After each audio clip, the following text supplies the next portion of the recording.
I think everyone else is getting soda too.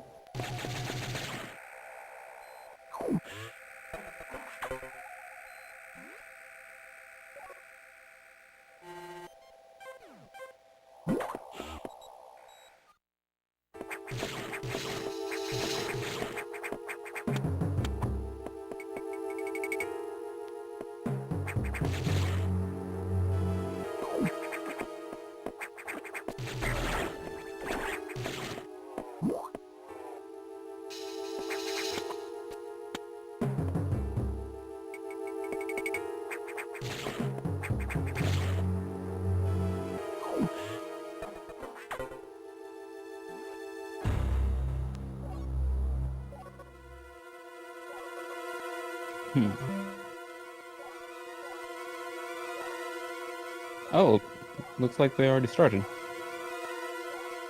Oh, they sure are mashing text. So let's get some hype for some actual gameplay coming up soon.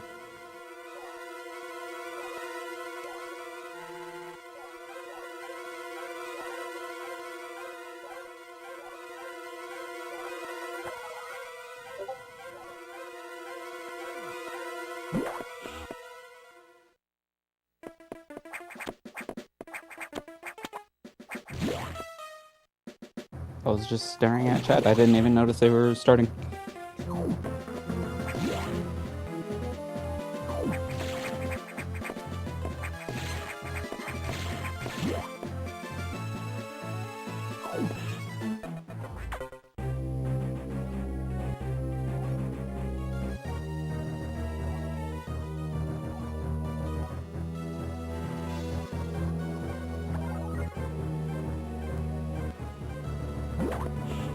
Now this is the very annoying first, like, was it first fifth of the game where it's just Adam or Samus repeatedly talking in monologues you have to mash through.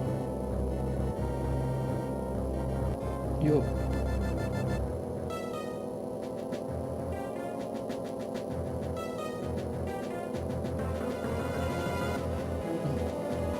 I seem to be having a bit of technical difficulties, but getting it sorted out. Is it are you getting the commentary feed? Hold on. I'm gonna try refreshing.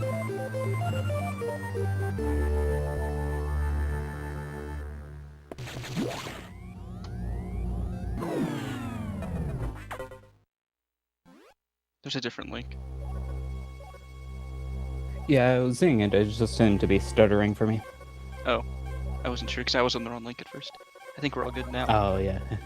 Okay, sweet.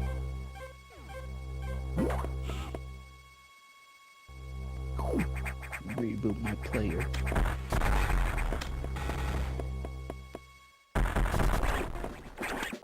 So I could at least see the stream, the delayed stream, until I get this booted up.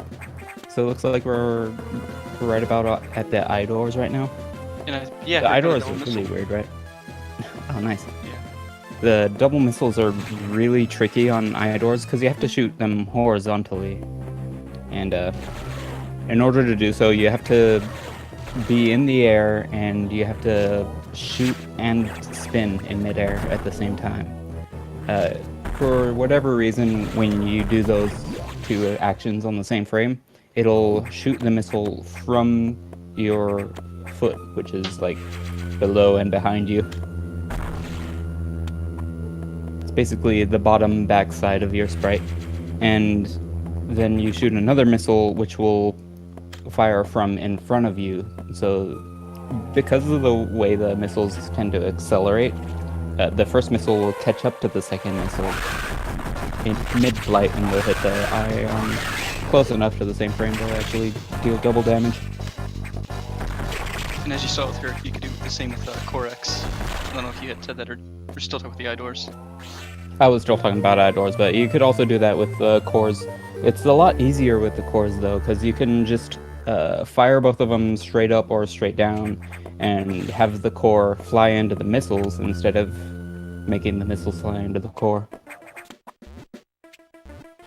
So even if the missiles are fairly far apart, you can still get double missiles.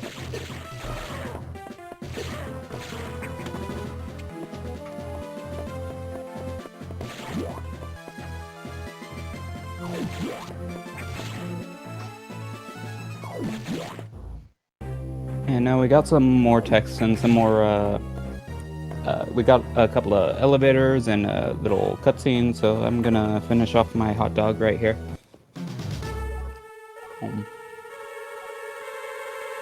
It's pretty good. Oh yeah, there's also this missile thing. And the SAX. Oh no. I almost choked on my hot dog, it's so scary.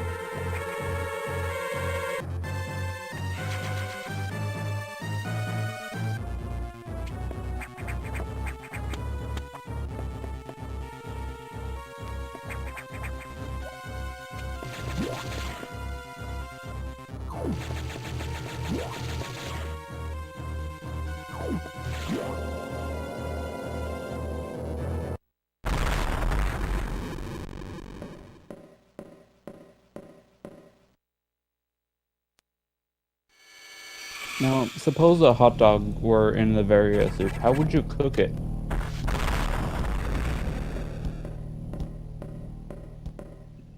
It's one of life's great fire mysteries. beam, I guess? Residual heat?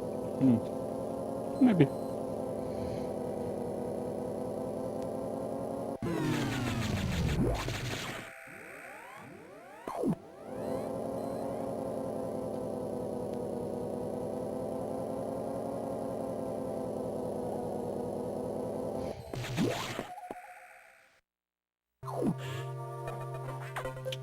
I know Feasel's a great proponent of corn dogs, so if any Feasel's subscribers can throw a few corn dogs in chat, that would be great.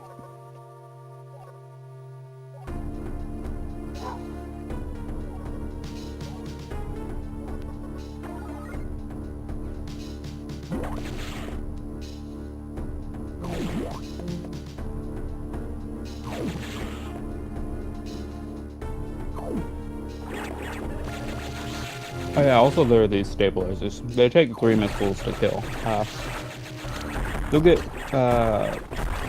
like halfway through the sector, you'll acquire the charge beam, which will make them considerably faster to deal with. But for now, we just gotta time our missiles and aim them properly. It's pretty tricky, actually. Because they oscillate up and down, or back and forth, depending where they are.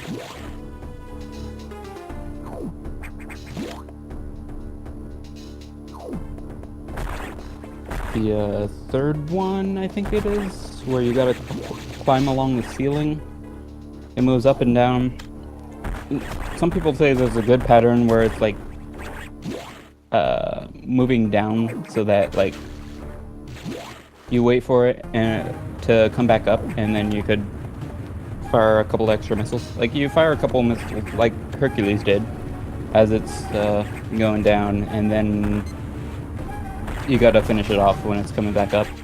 But if it's like oscillating in the other direction, if it's going, I guess, up first.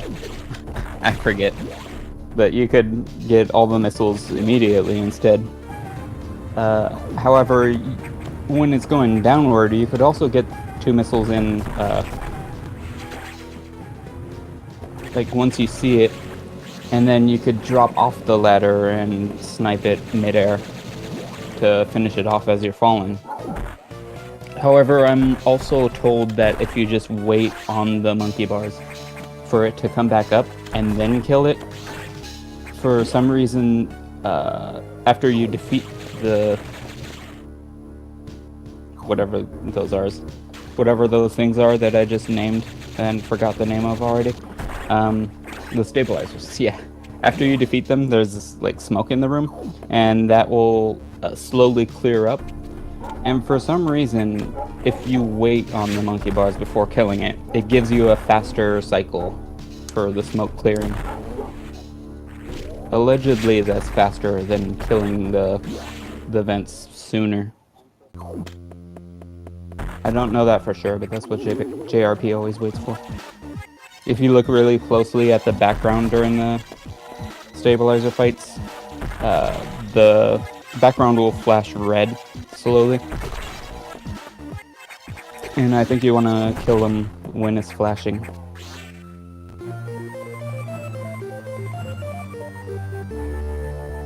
It's a really weird rule.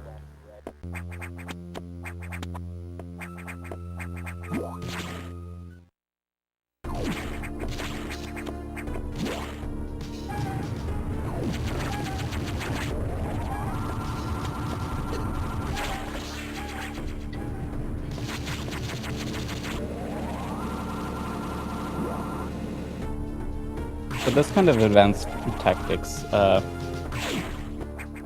you're not really going to be learning that and like trying to get that timing down when you're starting out running. You kind of save that for when you're going for world records.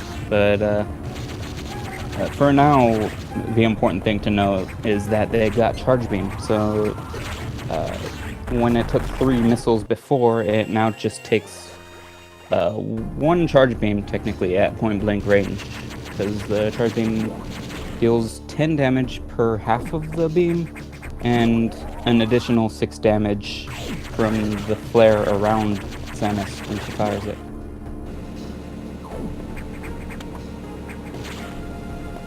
Yes, charge beam is very powerful in this game compared to the other 2D Metroids.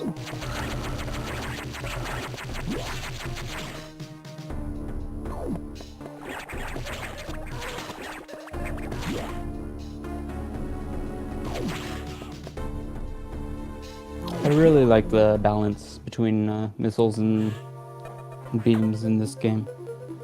It really works out that you have to switch between the two throughout the game. It's kind of similar in Super Metroid, how in certain circumstances you want to use missiles, sometimes you want to use super missiles, sometimes you want to use the beam. That's especially apparent in randomizer races, depending on what equipment you wind up with. It's less important. That's less of a thing in the other Metroids. With the Zero Mission, you don't really want to use the beam at all. You just go with supers for all the bosses. Well, as long as they have supers, then you just use missiles if you run out. And Metroid, you stick with missiles because they do 4 times the damage of any beam.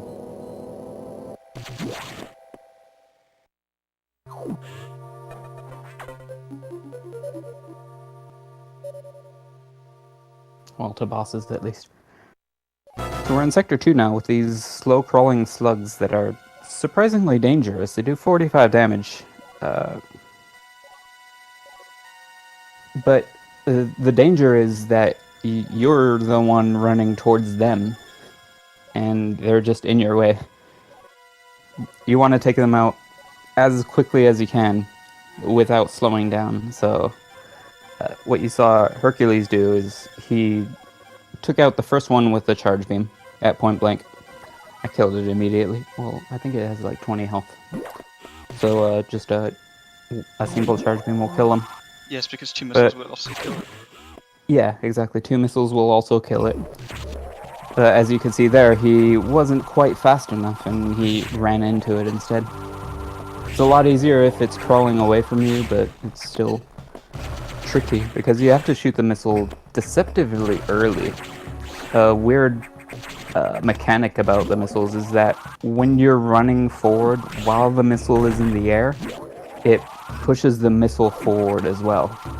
Yeah, it carries your own momentum, or Samus's momentum, as you move around. And we call that curving the missile. It looks like Crunchy's having a little bit of trouble with the first room of Sector 2. Yeah. And then he's at the security room now.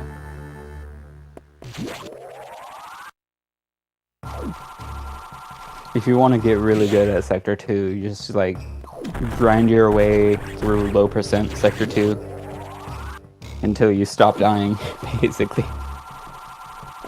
Then you'll be an expert at it. Gotta do that 1% tournament coming soon, right? Of course.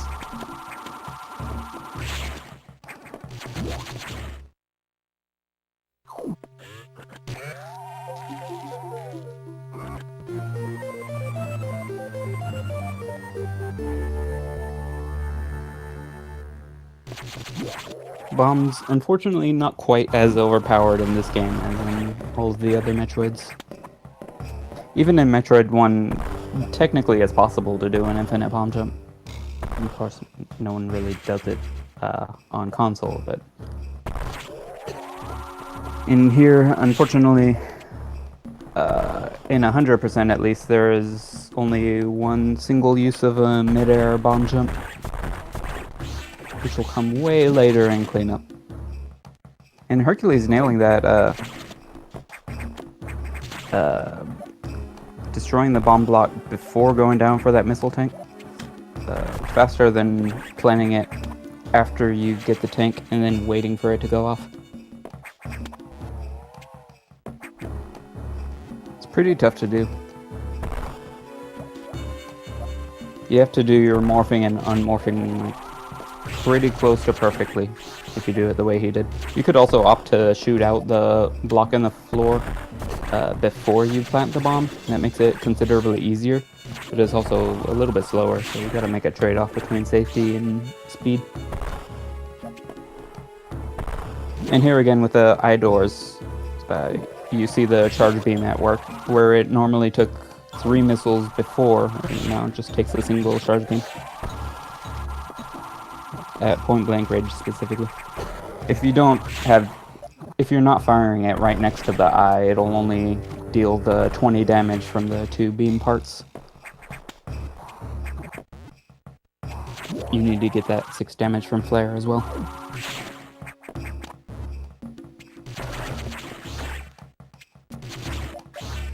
No pancake deaths in this race. Is there a randomizer for this game? Rasu, not until you make it. You can do it, I believe in you. Good luck with that.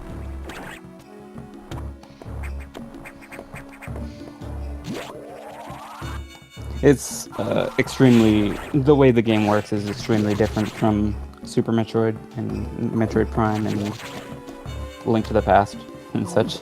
There's an event system that is pretty hard-coded into the game. You have to go from one place to the other. You have to get this upgrade in this specific spot. Well, and then talk to this specific computer.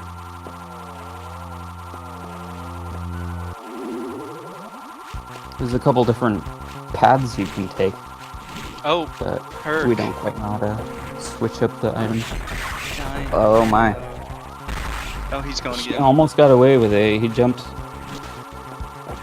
right before that super missile. It is possible to make it over there sometimes. That was one of those times, but it's still a really tight timing. Yeah, he jumped a second too late to jump over the super missile.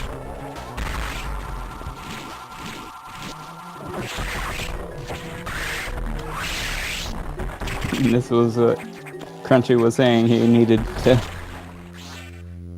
take the win in this match. That is pretty much the only place you're in danger of dying in 100%. And it's considered an easy trick, but the cost if you fail it is 20 minutes. At least 19 minutes. Well, I guess at least 18 if you're elite level. Or you could shorten that lead to 50 seconds. And have perfect You're guarantee. certain. Scotty.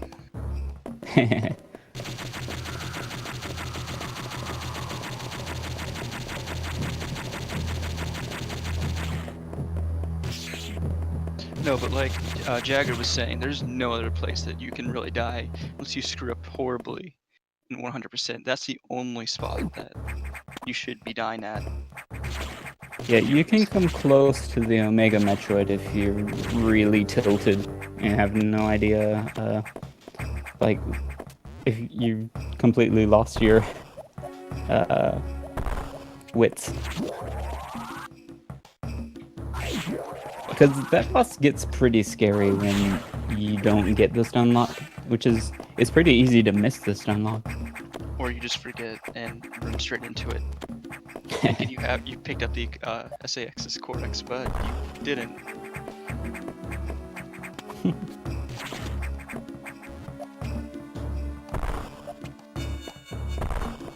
I get the impression that may have happened before. It happened once to me.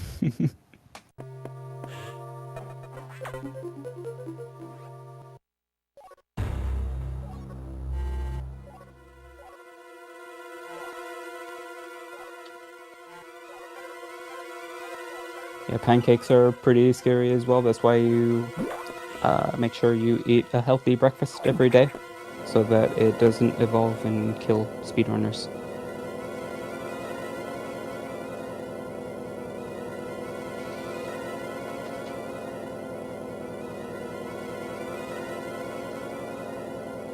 Nice sync of Samus monologues there. Not the same monologue, but just monologues. You can't really tell the difference.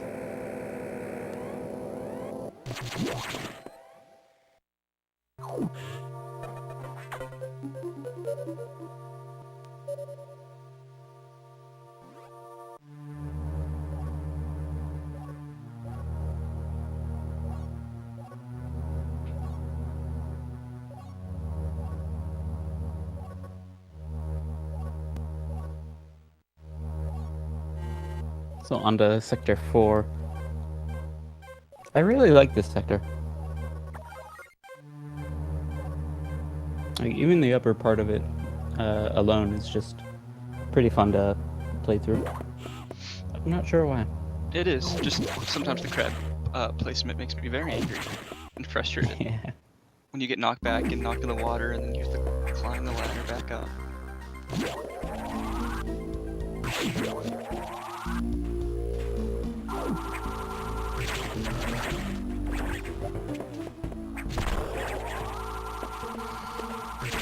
So we're coming up on the first Idor of the game, and these things are pretty tricky.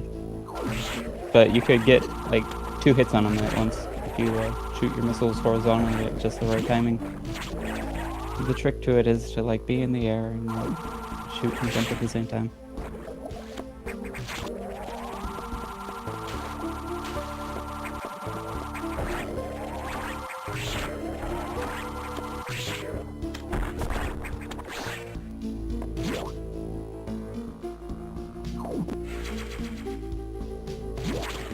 Yeah, although the crabs can knock you around quite a bit, it's pretty relieving that your reward for getting through them is a full health refill with the energy tank.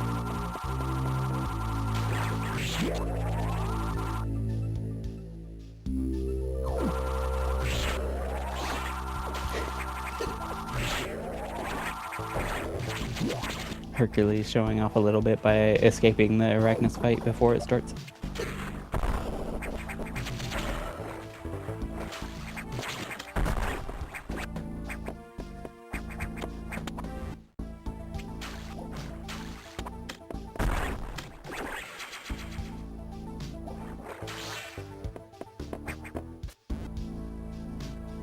You might be wondering why speedrunners typically don't save before doing the SAX skip trick, which is like very risky. But they consider it pretty easy, and like they usually get it almost every time.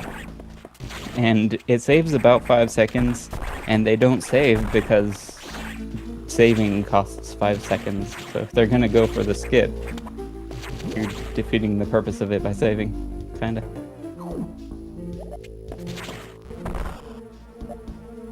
But then what happens if you die?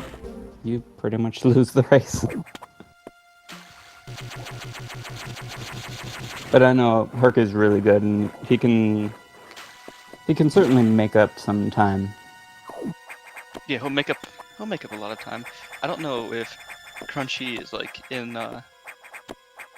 looking at IRC or the chat to see what's going on. So I don't know if he'll know if Herc is behind him now or not.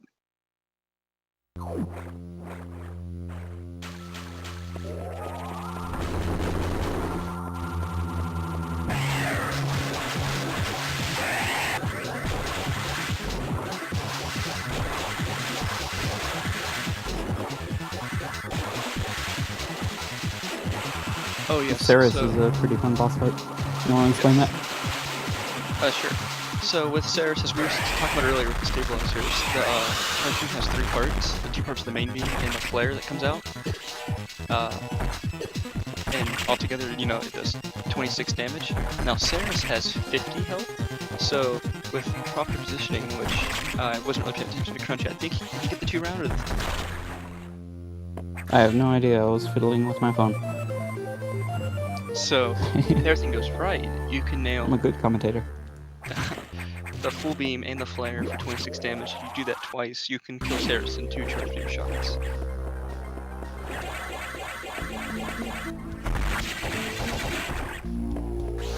Sorry, I was having an issue with my phone, like, automatically shutting off every 5 minutes.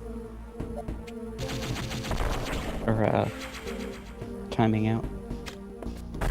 I'm back on now, though.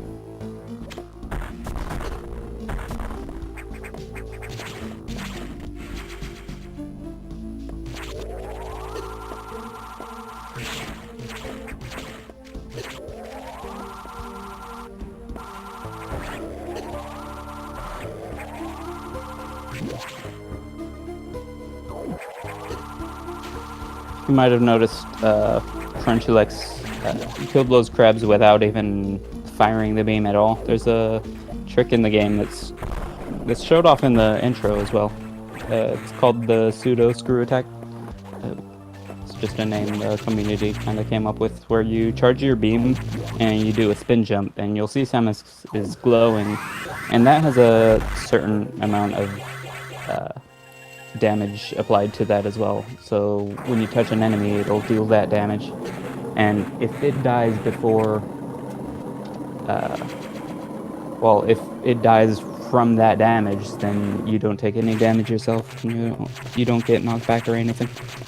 It does 14 Really damage. Okay. So it's definitely weaker than a charge shot. It's just for moving around like that against the crabs or some other enemies. It's very useful.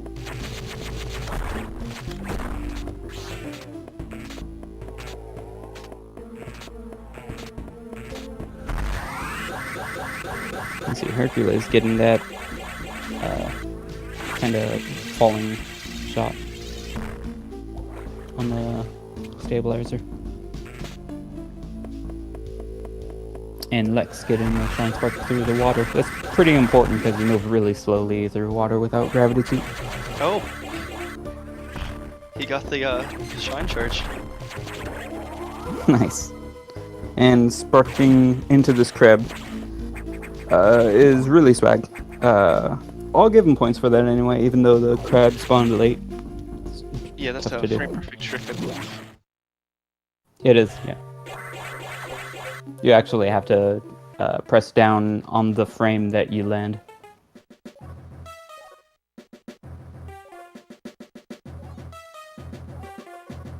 Which is extra tough because it's immediately after a door transition.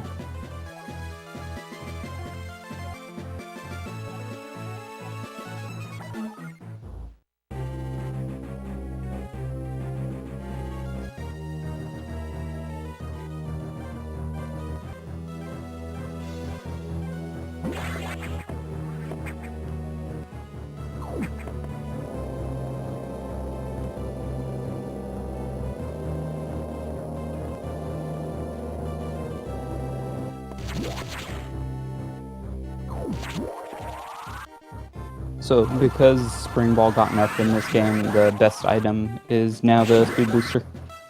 And Lex just acquired that, so he'll be going fast.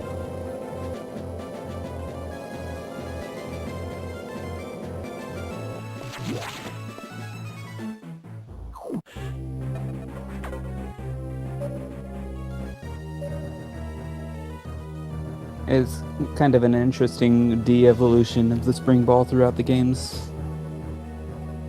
For anyone unaware, the Spring Ball in Metroid 2 was really powerful because it had the... it gave access to the spider throw, arguably a glitch. We have no idea why it happens, but it increases your movement speed in the air when you activate Spider Ball. You don't necessarily need a Spring Ball for the Spider Ball. Right, spider but it makes it a lot more accessible. Plus, if you jump with the Spring Ball and then unmorph, you get another jump. For whatever reason. That as well, yeah. It's so overpowered in that game. Well, like, just general controls are overpowered in Metroid 2. And then it was fixed in Super Metroid, but you could still hold jump while in Spring Ball to cross pit blocks without falling through. But you could no longer do that in this game. Whenever you hold jump while landing on the ground with Spring Ball, you kind of stick to the floor for 3 frames before jumping.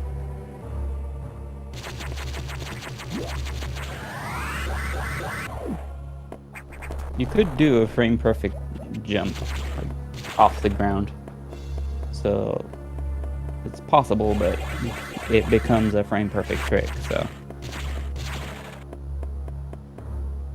hopefully we'll wind up seeing that a few times in cleanup. It can really get you out of a few jams.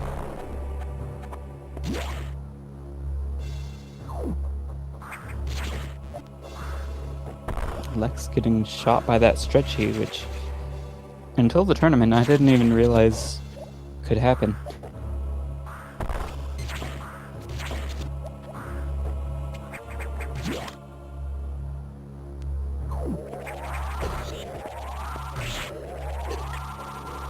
Usually if you jump onto the ladder and just keep climbing up, it won't be able to hit you. I don't know what's different about what they're doing.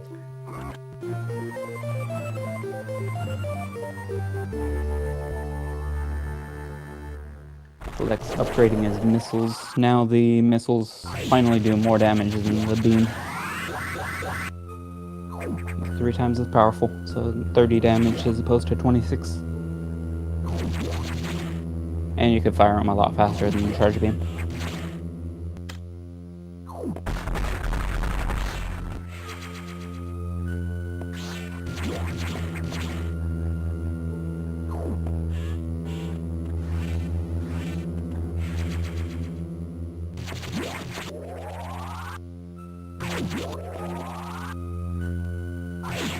And opting to refill his missiles in the recharge room. I guess he's going to be careful for box. It looks like he missed the trigger to trigger box, so he's to go all the way back. Whoops. Yeah, you don't have to go all the way to touch the door, but you do have to go back a ways. Basically, if you look at the background, there are 2 pillar-like structures, and if you touch the right side of the furthest left pillar, then that'll trigger the fight to be available when you run back. It won't trigger the shaking, the rumbling, however, so you won't necessarily know if you triggered it, but you just kind of have to know. Just know that you got far enough, and you should be able to get it every time.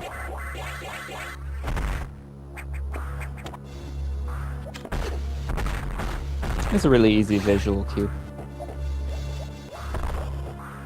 Basically just tag the pillar and you're good.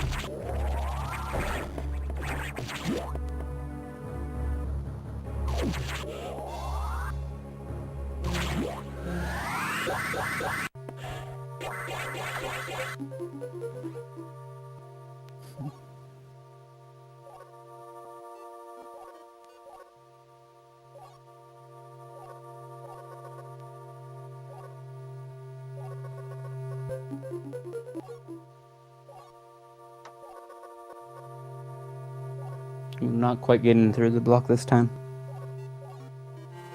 Like I said, it's a really tight window.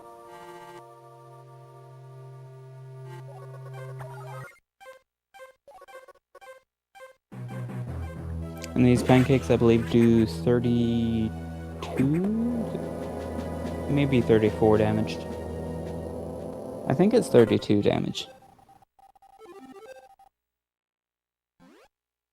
I'm not quite sure of the exact number.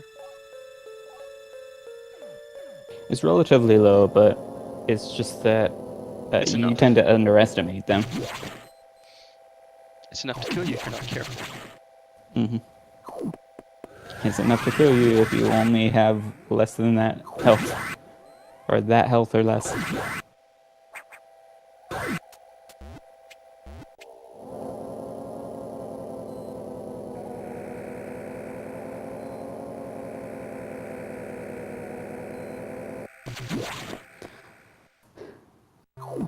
And here we have a very decorative object jumping around that we call Zazabi, because that's its Japanese name. I don't know what it means in Japanese, but I don't ask. So it can jump between 3 and 12 times. The first round will be between... Well, it'll waste between 0 and 12 jumps, being invincible the entire time. First round is 0 to 4, second round is... Wait, 0 to 3. The second round is 1 to 4. And the third round is 2 to 5. Yeah.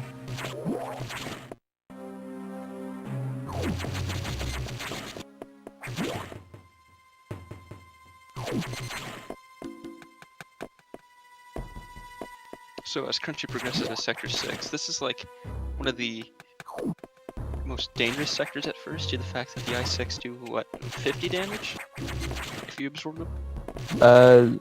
Up to 80, I believe. Oh, okay. It's a weird way they deal damage. It kind of, like, it very quickly drains your health.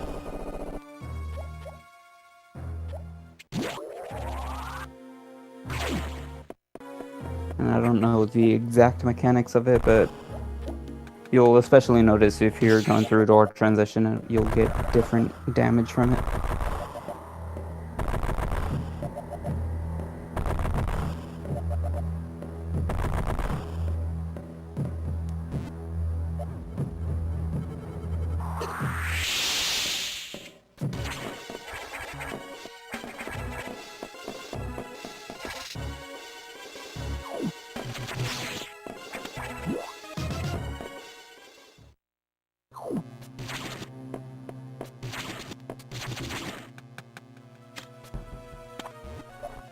And it's a pretty silly SAX encounter. You just, like, shoot it in the back, kind of like how Adam shot you in the previous game. But this time it doesn't ask why. It just, like, chases after you. And you just, like, run behind it and leave the room. Kinda like kinda like Adam It's did. pretty much a free skill if you just time it correctly, which isn't that hard.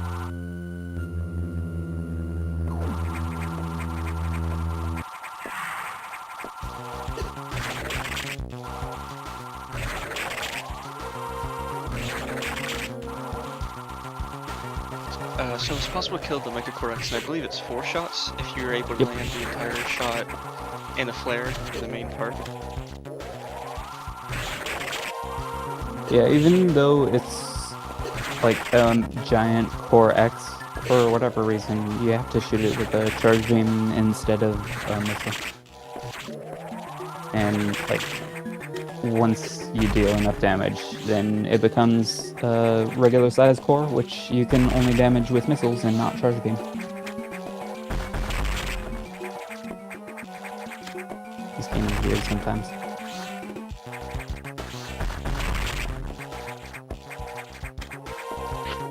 And with that, we have the worst colored suit of the game. Coincidentally, I just had mustard and a hot dog. Sure, they look very similar. No, the hot dog looked better.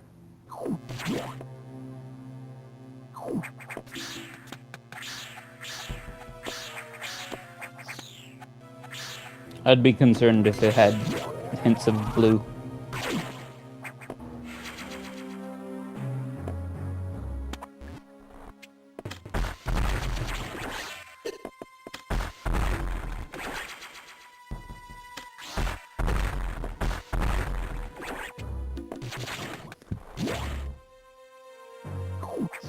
Oh yeah, also Herc got past the SAX. So we're heading up to Sector 5 pretty soon. And like on the way back, KrunchyLex is gonna have to remember to bomb a tunnel for use in a future section, a future visit to the sector. Just to save about a second, because the block will stay broken. It does tend to be inconsistent whether or not blocks remain broken or not. You mean like the Sector 2 during cleanup? The blocks in Zazabee's room with the one middle block that just strangely is never respawns. Yeah. Exactly. It always confused me.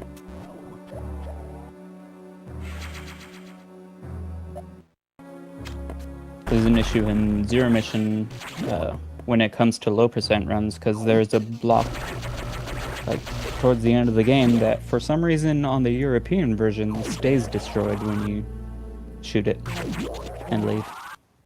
And you can go back, you could backtrack and refill your missiles and then come back, allowing you to beat the game with only 2 missiles instead of at least 3.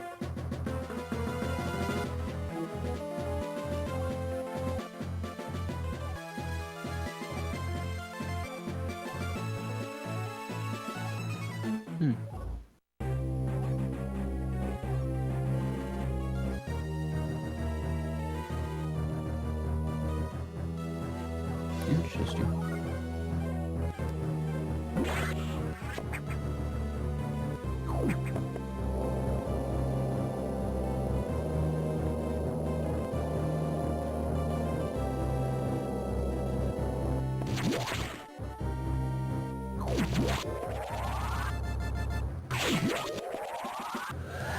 Oh yeah, to clarify, there's a question in the chat whether or not they started at the same time, because their timers are about 18 minutes apart.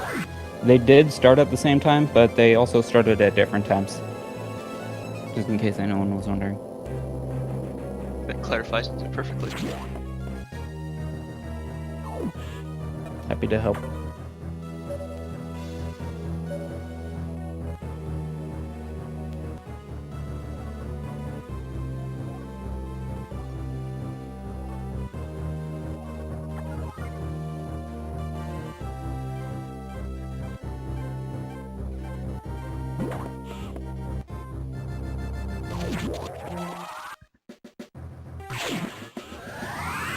So everyone's right.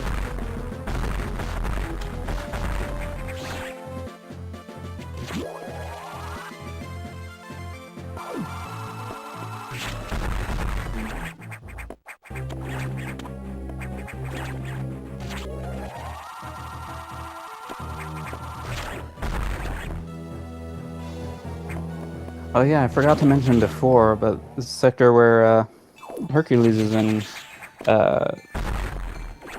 it's a bit important to note that the background contains some cameos of Homer Simpson.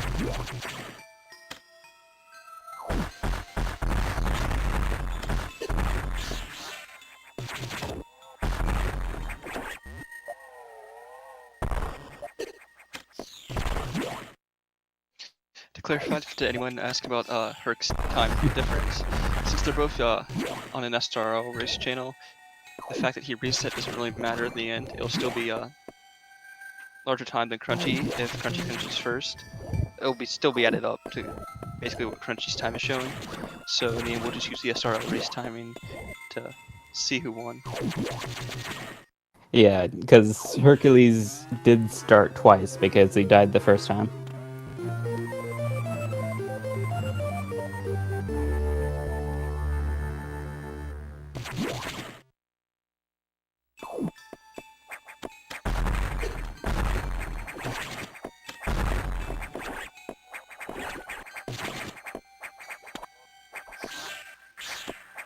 Ooh. Kind of an inconvenient fall. Lex is taking there. Only a couple seconds lost. And this is kind of a tricky speed boost to newer players, because you gotta be getting a speed boost going through that room. Well, at least on the next visit. And that will allow you to break through a barrier. And in this visit, it'll allow you to break through some crab faces. But you can't be going too fast when you enter the room, because you need to shoot open a gate. So you need to start running in, like, around the middle of the room you start from, in order to be able to charge your beam going through the save room door, and then release it mid-transition to make sure it shoots on the first frame. You have a pretty big window to guarantee that. And then that'll open the gate, and you'll speed up through as it's opening and achieve a speed boost.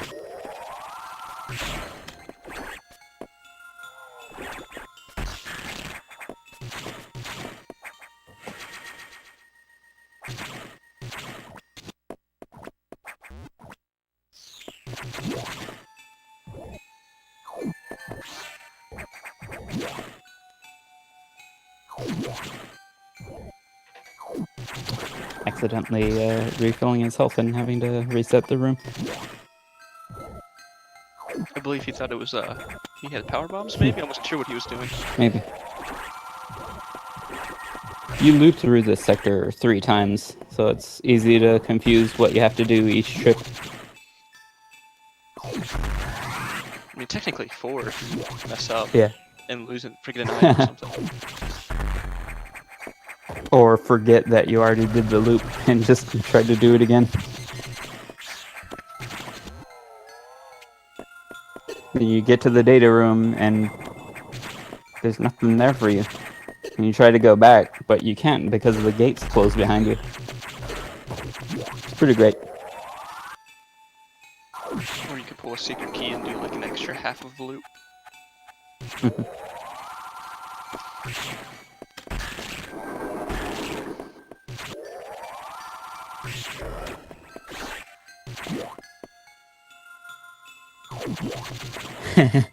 Yeah, if Herc can manage to reset SRL bot's race timer. Actually, no. He would also make KrunchyLex finish 18 minutes faster than he would, and wind up getting a world record. Also, there's an emergency in Fringe Z. Oh, and Hercules is going for the data spark. Hopefully he gets it here. Oh, nice. So that's a really tight thing to pull off, and something a lot of the top players really hope to get. The way you got to do that is you kind of got to slide onto the data pad before storing your charge. And like, you release the direction buttons so that Samus will skid along the ground, and she'll slowly come to a stop. And as long as you hit down before she fully stops, you can charge the Shine Spark. but it slows you down enough that you spend more time on the data pad before you charge the spark. So you're actually continuing to activate that animation, and that gives you a lot more leeway than you ordinarily would to get the spark off right after the text box disappears.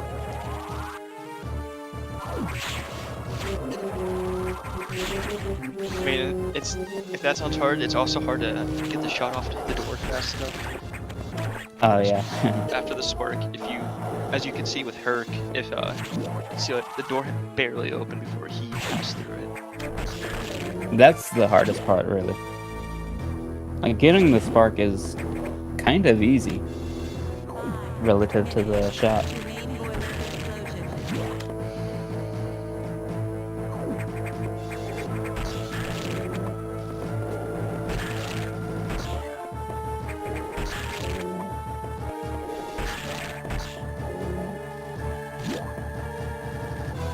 If I were to guess, I'd say it's like a 2-frame window to open the door.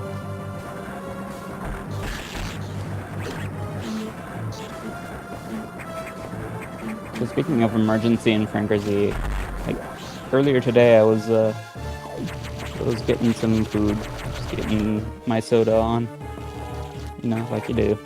And I looked outside and there was just a dog chilling on the sidewalk right in front of my house, and I was like, what the crap? I thought it looked familiar, so I took it, like, I went out there, it was just sitting there, like, sitting in the shade, and looked up at me. It's like, hey, whose dog are you?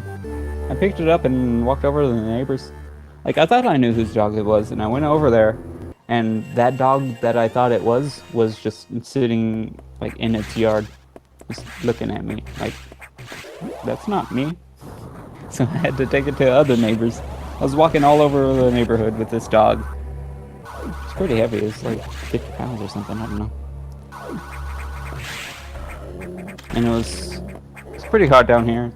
Like, I live in Southern California, so it was probably actually overheating. It needed water and stuff. It was all panting. And, like, took it to some other neighbors and rung their doorbell, and they didn't answer. And it was starting to pant and needed some air. So I walked away. And I had set it on the ground, and I was like, dude, where do you live? Go home. Where's your home? So I just followed it along and eventually just went home. And I rung their doorbell and I was like, hey, is your dog loose? And they were like, no. And then they looked at the other dog and they're like, wait a minute. How'd you get out?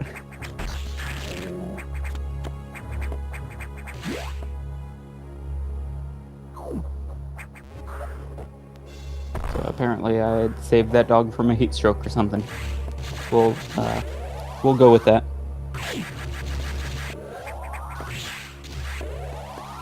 The moral of the story is always save the animals.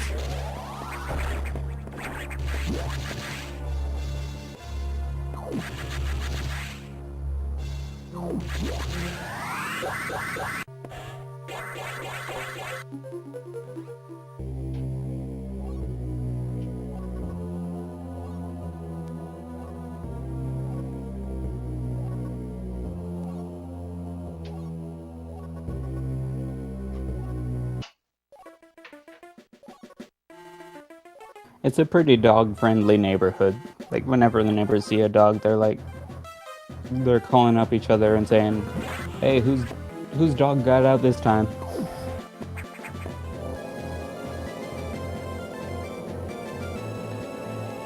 I know whenever, like, my dogs have gotten out a few times, and they'll just run up and down the neighborhood, and when they're done, they'll just, like, sit on the front porch.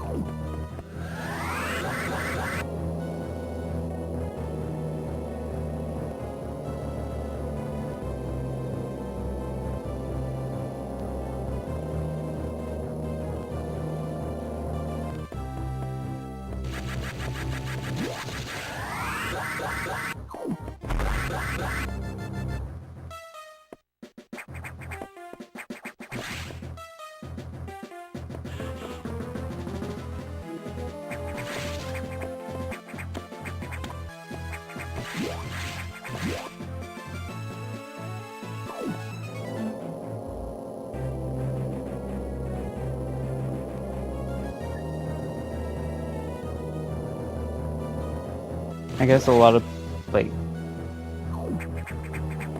some people in some areas might be like upset if they encountered an escaped dog or something, but my neighbors just consider them like pretty much neighbors with fur.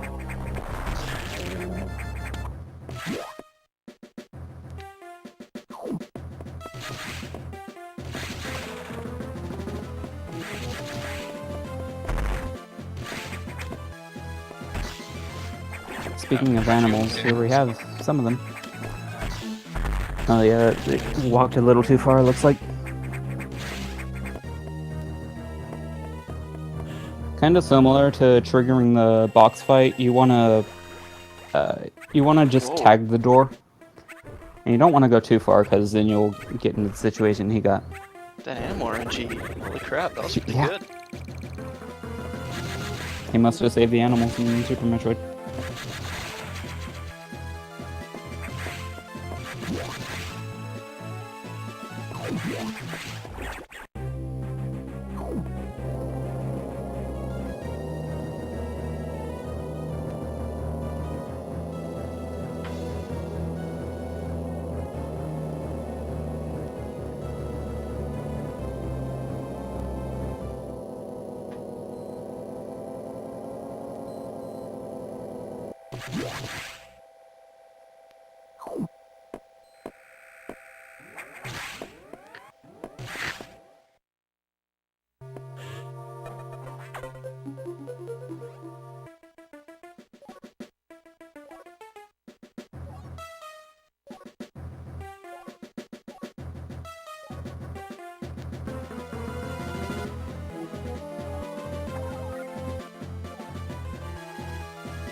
So now we gotta go back to Sector 5 and get lost again and forget where we're going and do a couple more loops.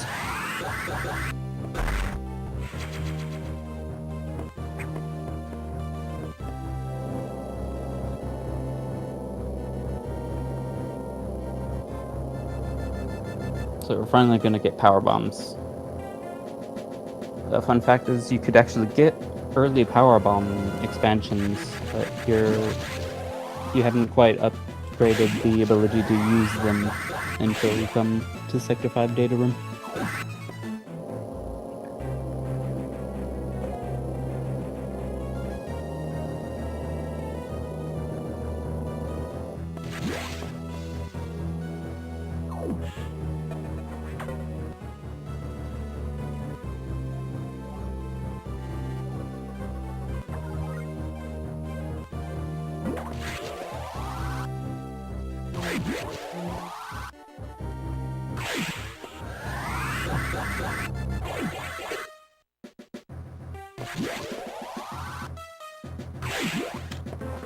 So as chat is pointing out, they are in the same sector.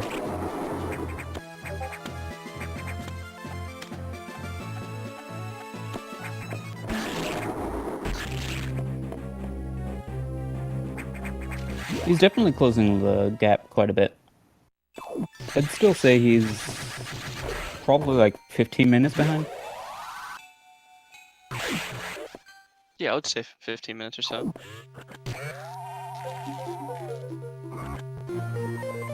Crunchy now has the power bombs.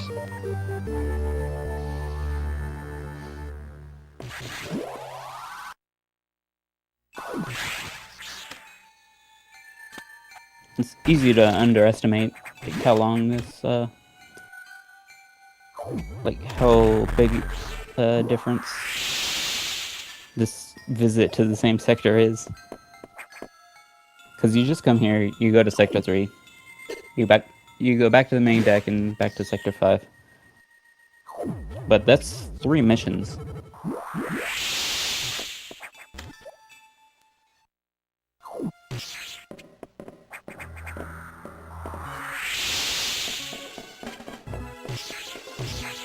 Well, 3, whatever they are, objectives.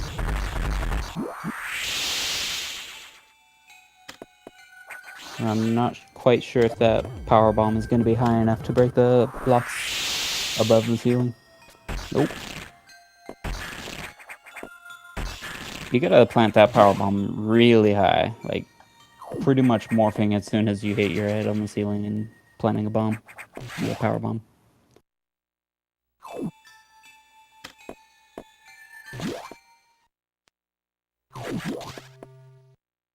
SAX, Azzy.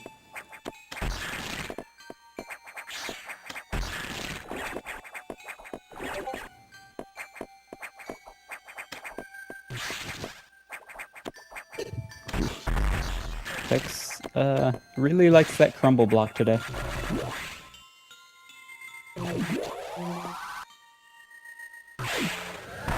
He's starting that speed boost a little early. He might still get it. Yeah, okay, he got it.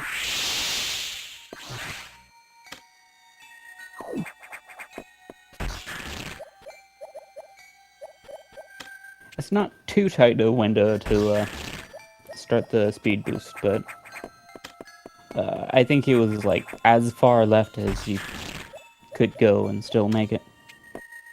And this turtle room is kind of the bane of anyone's starting out. It's really tough because ideally you wanna freeze the rippers in the middle of the tunnel, and that'll give you enough room to both springball up onto it and to roll off of it. And a thing that I see a lot of runners doing is springballing off of the ripper, but it makes it easier if you just roll off, because you carry some of your forward momentum, whereas when you try to jump in the ball, you just you move a set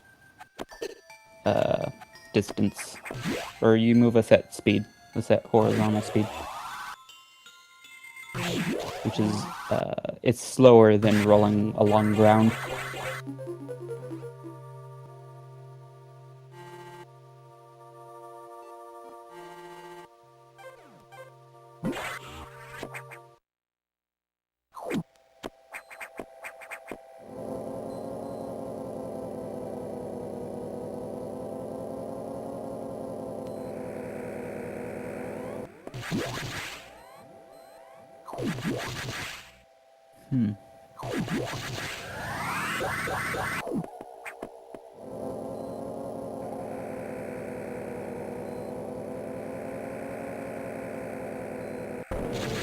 I have noticed it appears as though when you plant a power bomb, it expands outward with more ovular hitbox, like, you know, a sideways oval.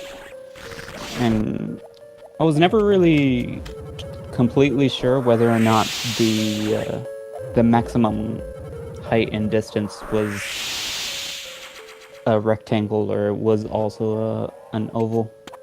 It seemed like a rectangle to me, but I was never sure. Maybe it is an oval after all, and it actually might be easier to plant the power bomb in the middle in the Sector 5 room.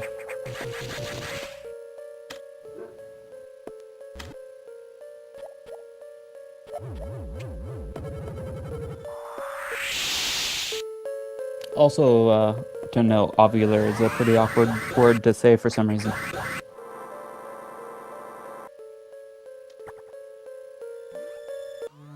I don't think it's actually the correct word, in fact. Maybe it's the wrong word entirely.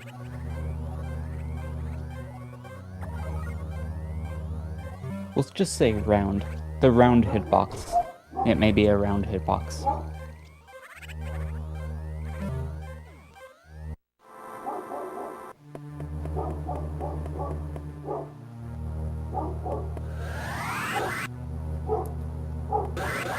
Yeah. Frankerzy just chastising me for my choice of words.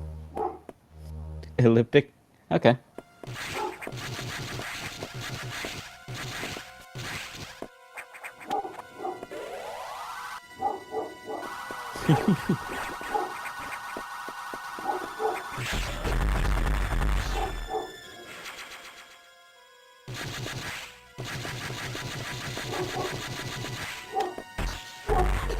That's my my dogs are co-commentating with me.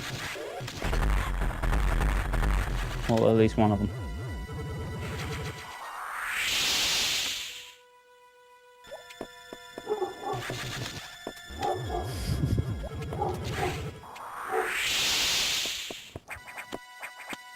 Hey, at least they're not as loud as Ridley.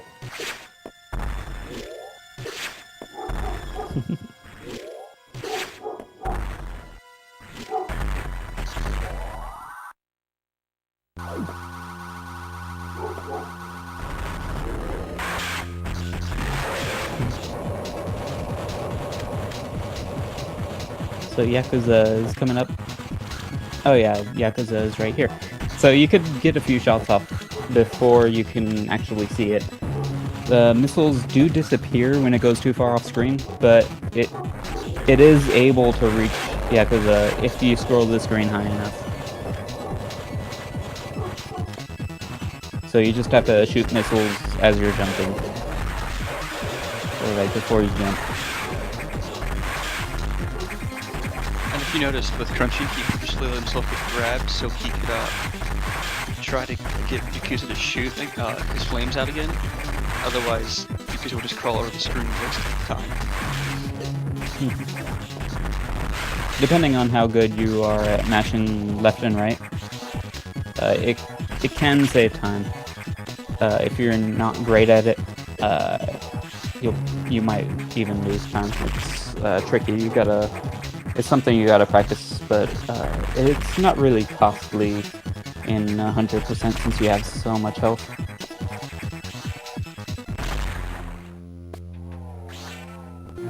When you practice it enough, you can even go for it in any percent.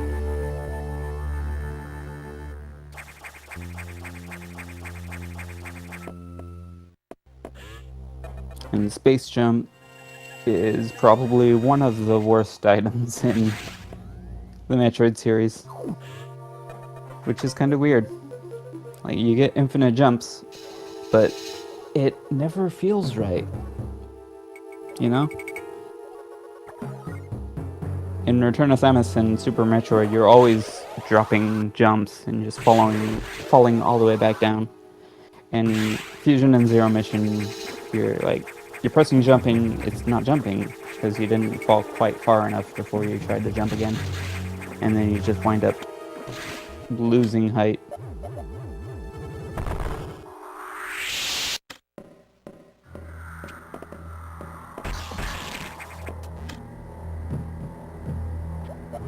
Although in Super Metroid, if you have gravity suit, space jumping underwater is really a lot better.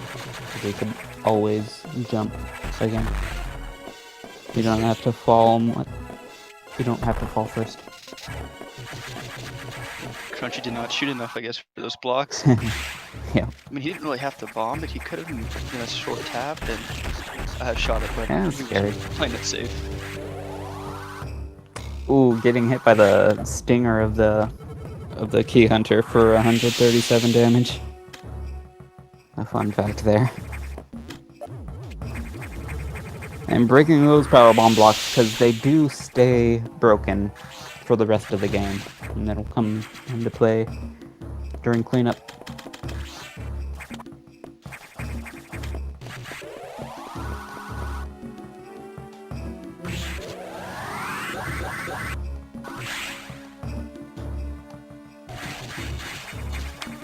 The minor trick on KrunchyLex didn't quite go for it. I'm sure Hercules will go for it there.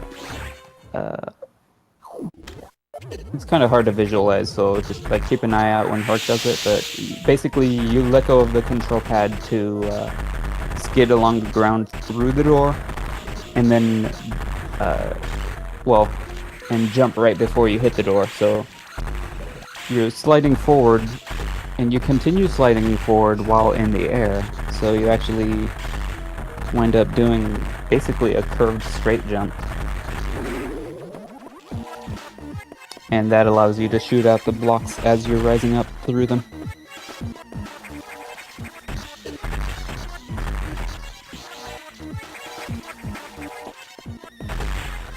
There's a lot of really minor techniques mechanics in the game that are pretty neat and have almost like next to no uses, but it feels pretty good to when you find a use for it.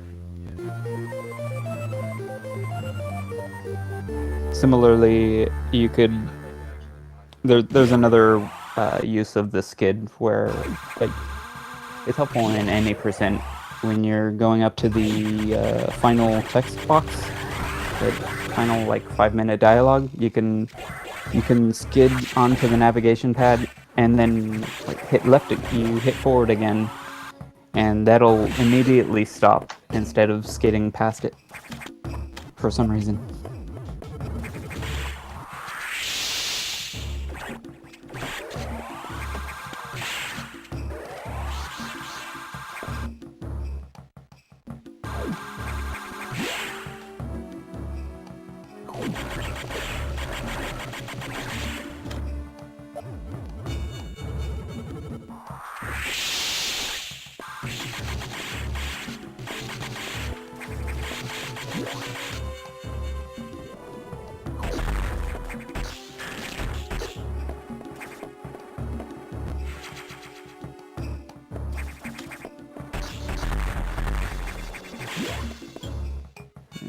KrunchyLex picking up this missile tank, which means he's probably not doing the swag strat through cleanup to space boost through it.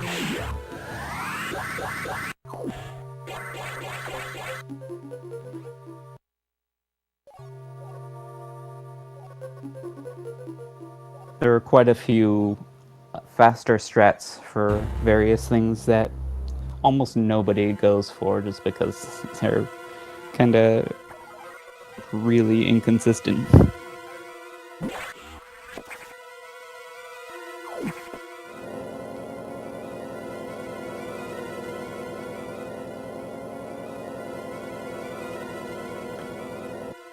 They're just a little bit very inconsistent.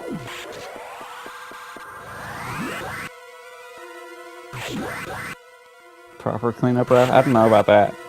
It's a slower cleanup route.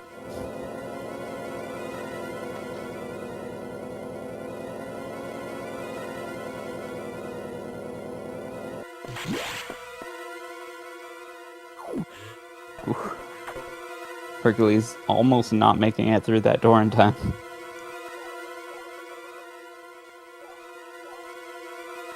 Let's see if he... Wow, he didn't even break the first part of the ceiling.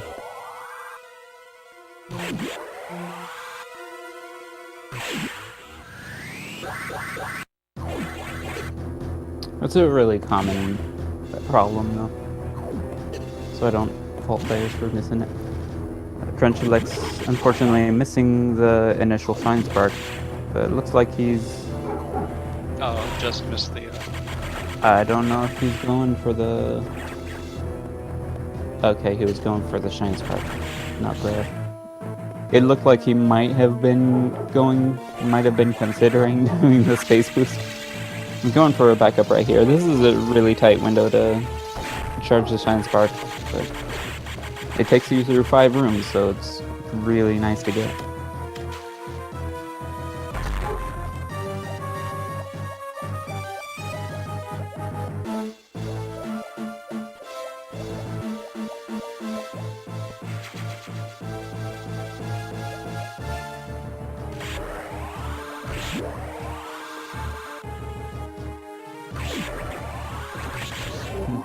Sector 5's introduction to pit block trolling. Well, I guess that's the second pit block room in Sector 5, actually.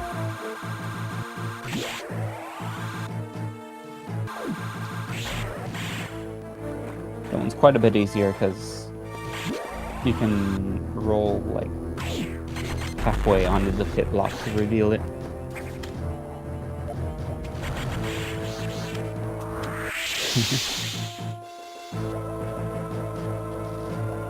That's a good point.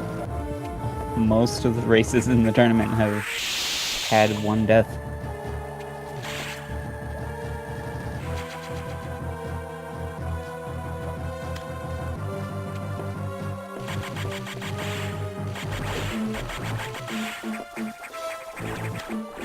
I think at least half, right?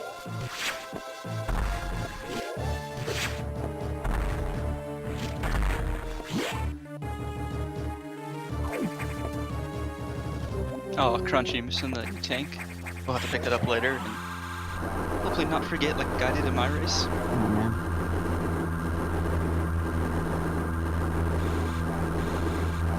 You should be good as long as you unmorph, like, once you hit the second pit block. If you try to unmorph too early, then you don't unmorph because you're too high. You're too close to the ceiling.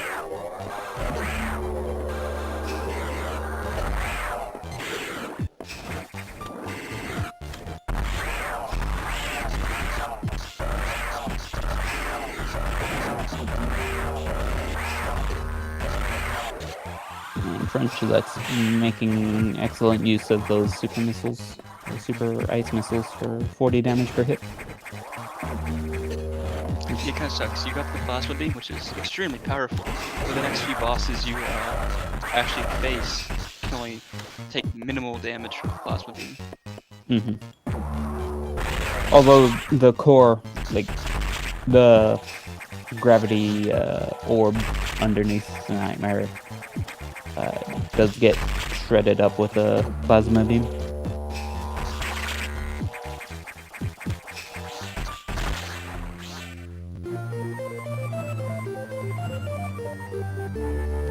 Nice double to finish it off.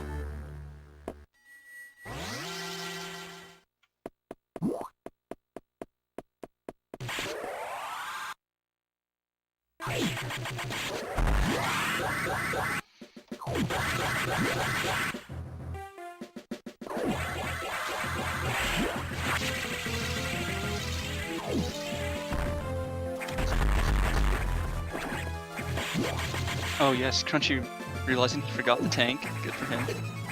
Okay. I had forgotten as well. So did I. Probably thinking of what I did earlier, so that's... We literally just said, we hope we don't forget. Or we hope he doesn't forget. And then all three of us, well, except for him, I guess. He remembered just in time. Taking the safe way, blown up the tunnel above the pit blocks.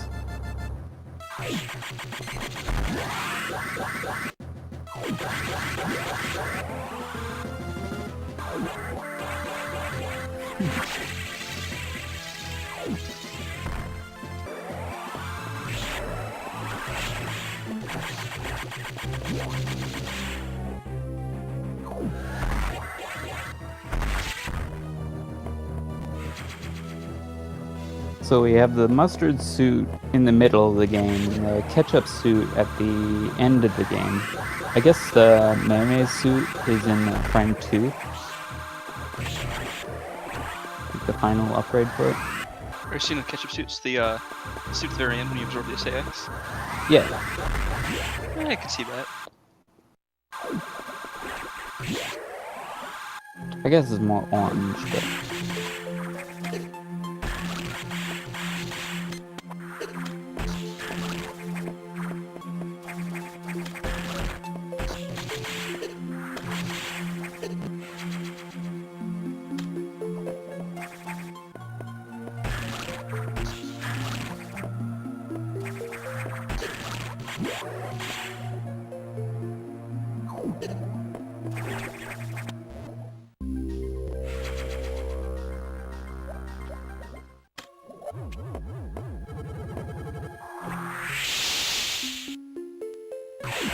I love the atmospheric water music in the receptacle. So peaceful.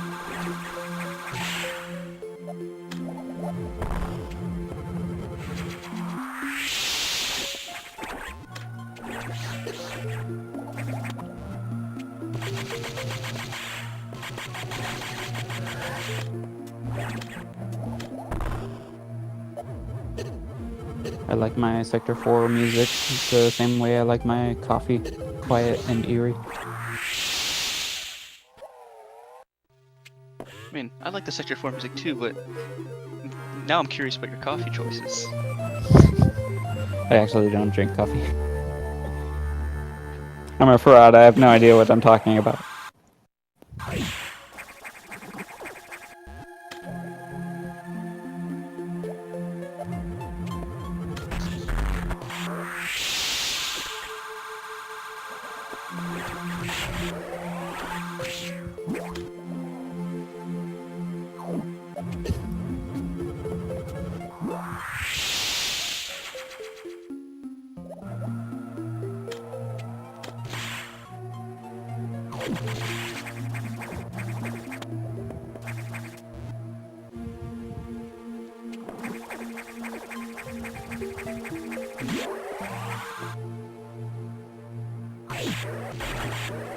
It's kind of funny that we have so many deaths in a 100% tournament.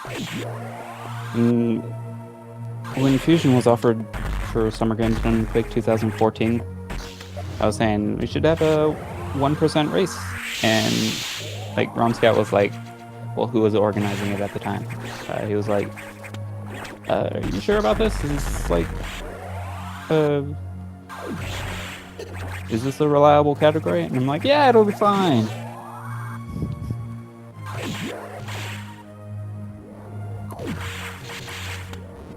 The other racers were not quite so confident. Oh, Herc got the nice bounce off the... Oh, nice. Was that the race, the one you're talking about, where Buck died to a fish? No. Or is it whoa. Oh, yeah. That's the one.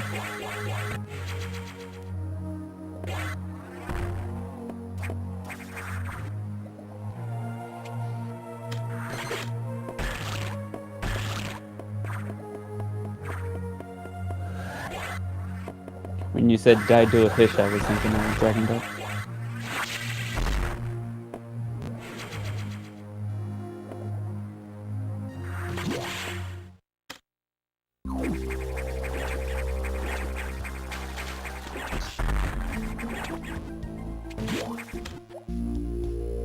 There's a fish in the game we call the low percent fish because it kills low percent rounds all the time.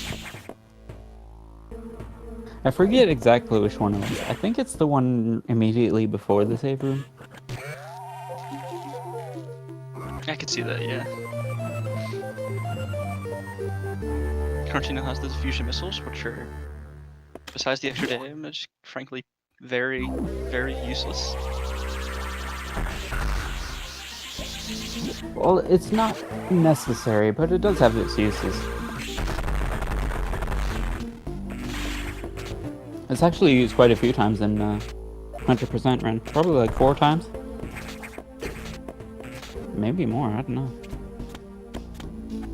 Well, depending on the strats the runners opt to use in some rooms. Well, true, but like, in terms of just the game design, needing to proceed and it only blocks at one point when you first get it. Otherwise, you never really need. You're required to use the gun. Funny enough, if you go the normal way on the American version, you can still get through the room after diffusion missiles without diffusion missiles, but on the Japanese version, they unfortunately fix that by moving an enemy just slightly further away. Oh, Herc got hit on the way down to... It happens a lot. I personally usually like just do a short hop and then spin back. Well, I turn back towards the wall and pseudo screw attack the crab. But I see a lot of players trying to jump over the fireball, which works if you're actually going slow enough. I'll have to try the pseudo method sometime.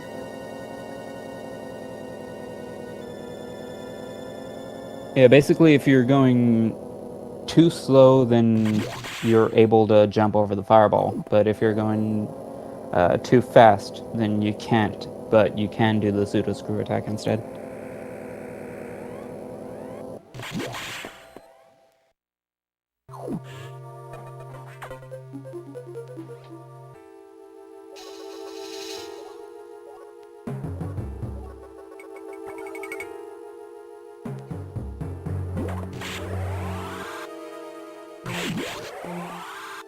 So if you find yourself hesitating in the room before you jump, then you're gonna want to jump over the fireball, basically.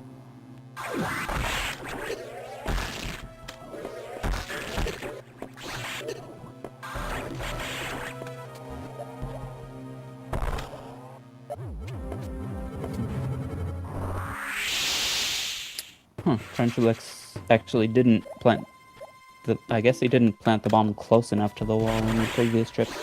That was where you plant a bomb earlier, so it's opened up when you return.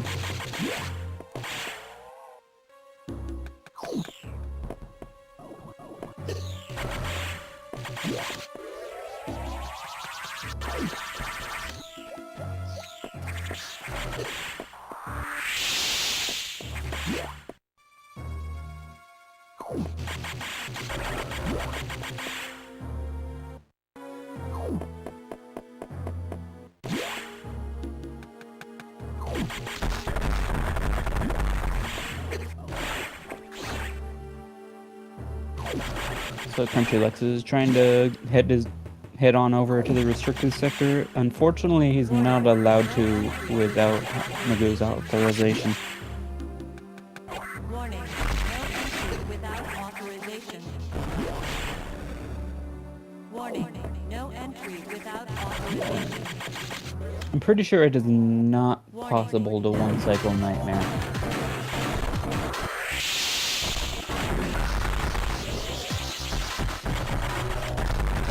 I believe actually even the TAS gets hit by it.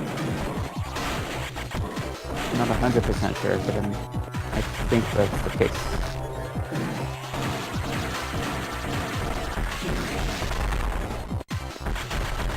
Well, I guess that's technically one cycle, but I mean, is it really? Crunchy's trying to get do damage to Xbox, but his position's just a little bit off that he keeps taking the missiles.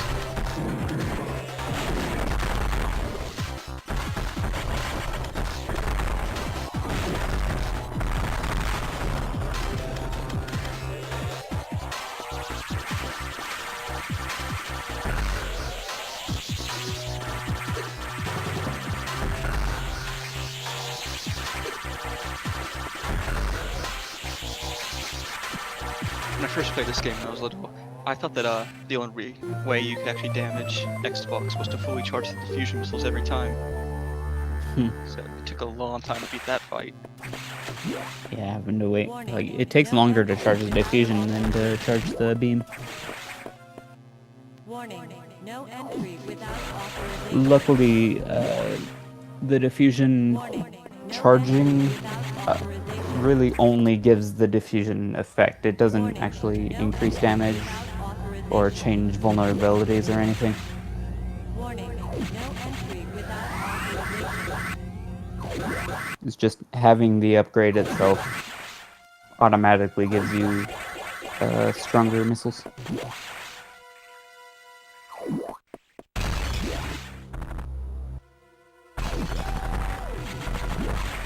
And here's pretty much the ultimate test of space jumping. You should be able to escape in less than 5 seconds. If you're going optimally, pretty much. And looks like he's doing pretty well.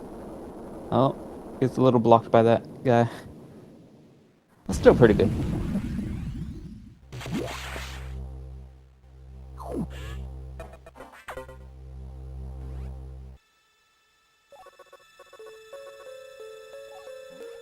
The key to space jumping optimally is that you want to actually cut your jumps short, because as you're ascending, you lose vertical speed. But if you just let go of jump, then you immediately start falling instead.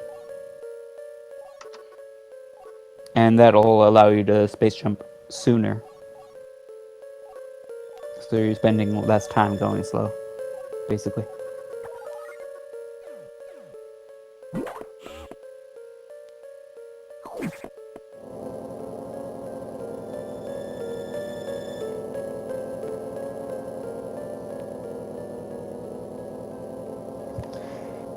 In kind of a weird way, you could say in order to go fast. You just don't go slow.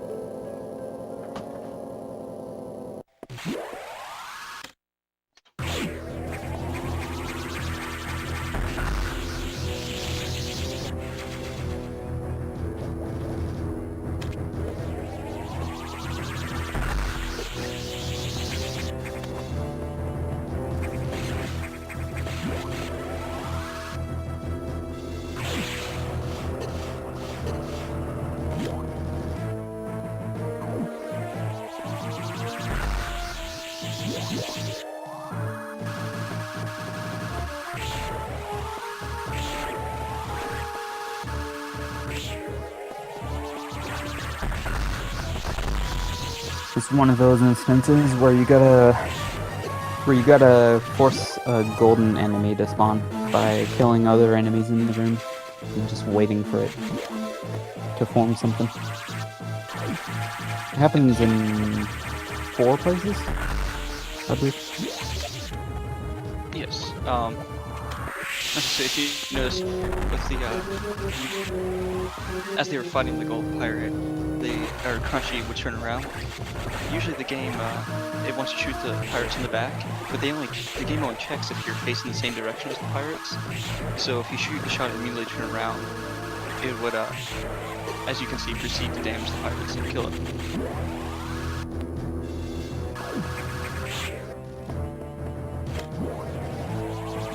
I noticed another runner was actually doing diagonal shots in the air to kill the pirates, and that looked like a pretty interesting strat. I might want to give that a try sometime.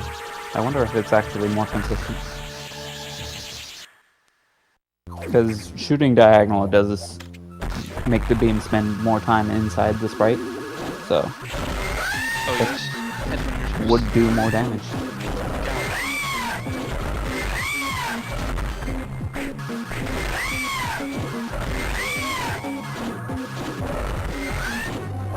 Rip headphone users. This is the Ridley bite. Once again, you shoot beams diagonally and it maximizes the damage per beam. And the plasma beam does damage per frame per part. So it does several hundred damage versus the 45 per missile.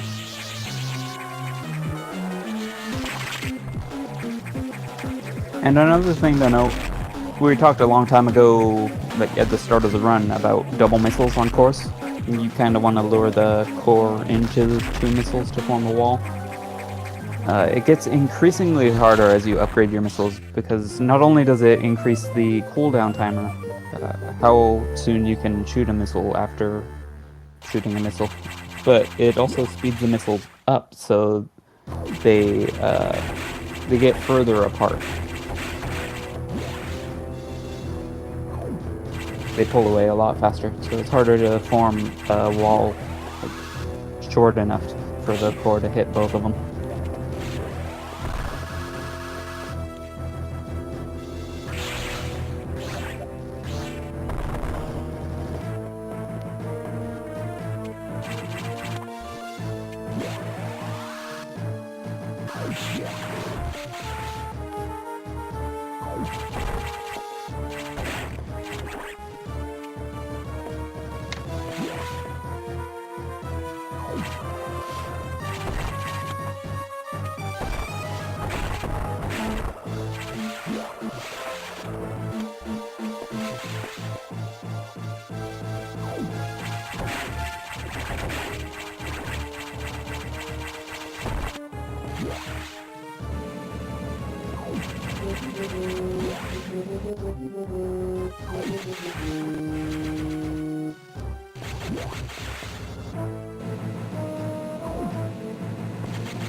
Another thing to note about optimal space jumping is if you have a ladder available to cling onto, it is considerably faster to jump up, grab the ladder, and immediately jump off of it again.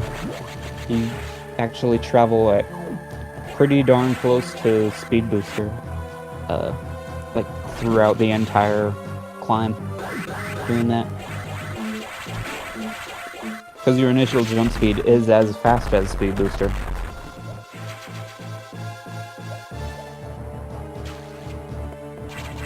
And grabbing onto the ladder cancels falling, so you're just always going fast. It's really hard to do though, because you gotta hold left until you grab on, and then immediately turn right and jump.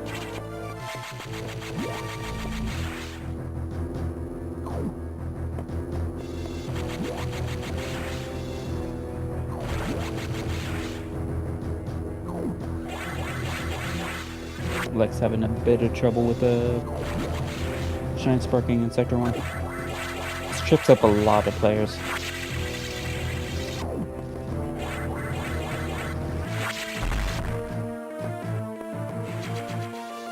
Although Super Metroid makes shine sparking in midair really complicated, but in Fusion it's considerably easy to do. You break out of your spin by either shooting or aiming straight up or down, and that'll allow you to press jump to initiate shine spark, at which point you're then able to aim it.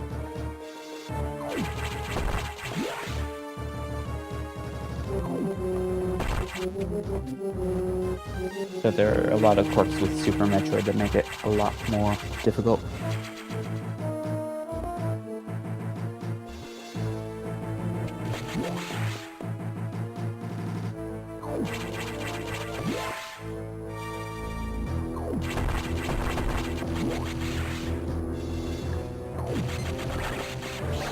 I think I would say Herc is about 5 to 10 minutes behind.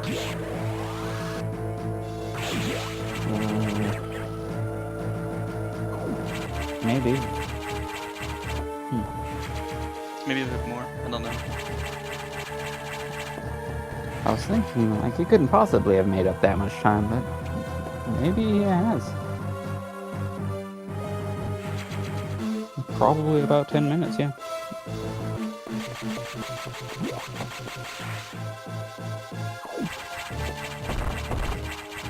This is a long game. There's a lot of time you could,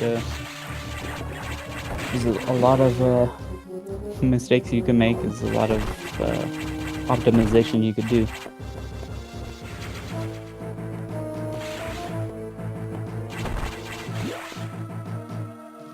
And as Lex gets the last powerbomb tank of Sector 1, he's on his way to Sector 3. We call this the counterclockwise route because you're going left. You could think of it as basically you're at the top of a circle and you go left, this is the counterclockwise route, and right would be the clockwise route. But then again, you're like at the kind of at the bottom of the station, so if you go left, wouldn't that be clockwise? And then like it depends, like you're not really going like down or up, you're actually going sideways around, so it depends on whether you look at it from the top or from the bottom. So I guess it would be clockwise if you're looking at it from the top, but counterclockwise from the bottom. Basically, you go left. Is anyone else still around? Is anyone still watching the stream? Did that just bore everyone? Did everyone fall asleep?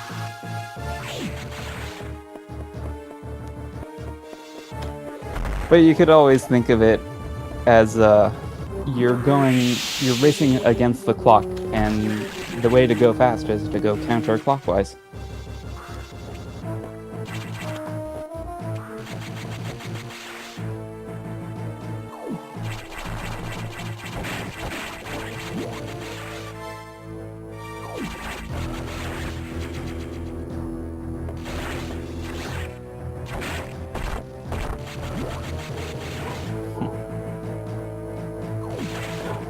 I love Sector 3. This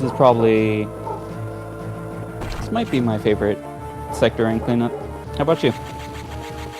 I don't know what my favorite sector is. 6 is my least favorite. 4 is the hardest, definitely. Oh, absolutely. No, I do enjoy 3. I enjoyed 2 some.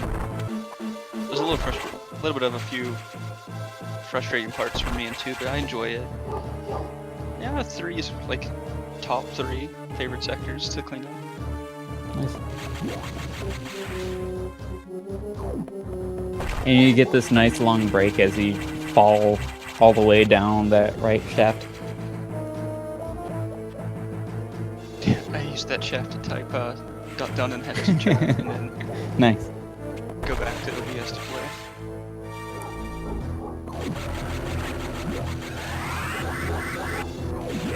Oh, Crunchy, trying to do the space boost, but bonking block. That's a really hard one to do. You could opt to Shine Spark across. It's slightly slower though. It's probably like a second slow.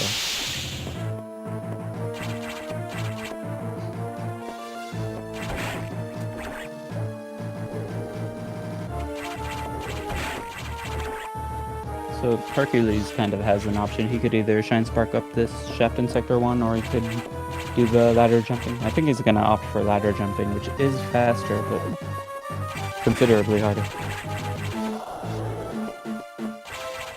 I think your feet might be a few seconds behind. Yeah, a little bit. Mobile is kind of more delayed than usual. Sorry about that. Oh no, I have no problem with it. It was just something of interest. Hey, look, it's Bob's location. Bye, Bob.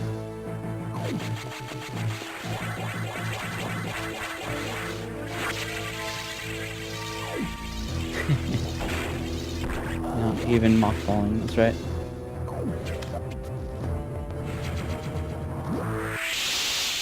Speedballing or single ball jumping. What do you think this is, a speed run? We're not cheating.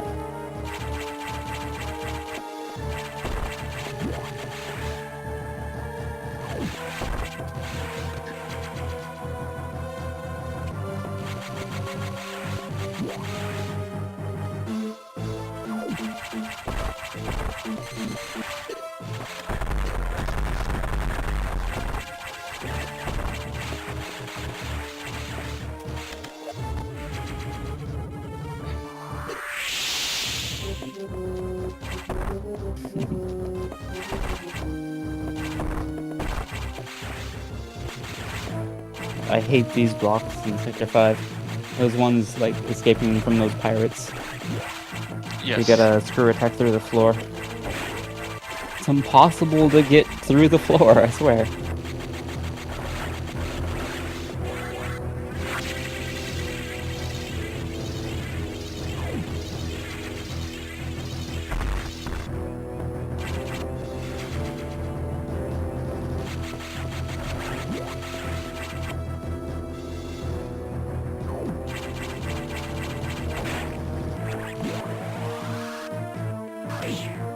Start doing a swag space boost and gets the missile tank. Unfortunately, it doesn't retain the space boost.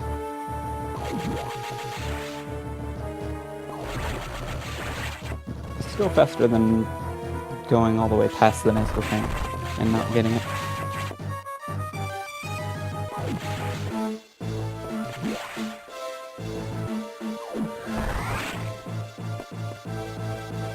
I guess not getting it would kind of defeat the purpose of 100%.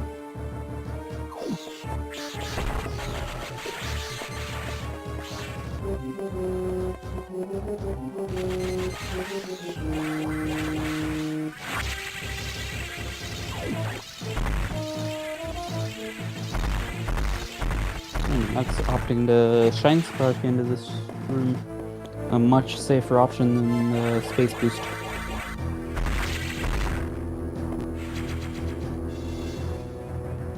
A big part of running 100% is knowing what you're consistent at and knowing what strats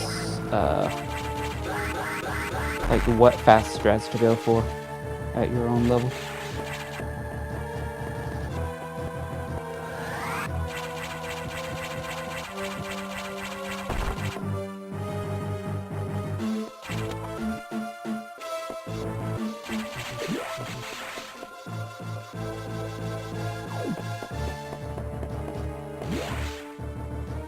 Because if someone's doing faster strats than you could still beat them, because those strats are harder to do, so they could potentially mess them up. And Hercules was trying to do the one mid-air bomb jump in the run. The way you want to do that is plant the bomb as high as you can, and like as you're falling, you let go of jump so that you bounce on the ground. And once you bounce, you hold jump again, and that'll give you just enough, just the right timing on your jump to get full height on the jump as soon as the bomb goes off.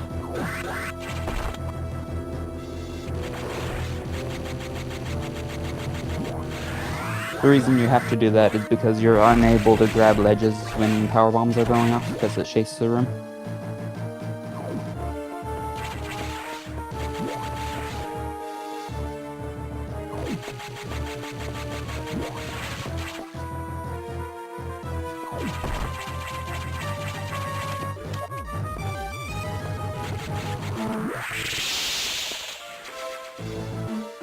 See how many tries it takes Lex to get this crumble missile or crumble powerbomb.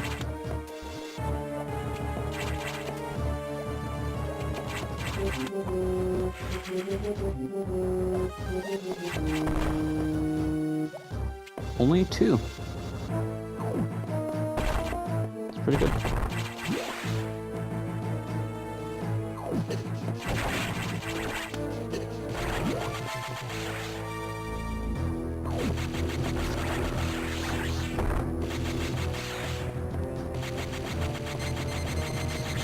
The best way to get that power bomb tank off of the crumble blocks is to do a frame perfect spring ball. The backup is that you unmorph, and as you're falling, you respin and then space jump up. Unfortunately, when you're trying to do the backup, a lot of times you wind up getting a frame perfect jump, and because you're trying to space jump, you'll wind up cutting your jump short and being unable to actually climb the ledge.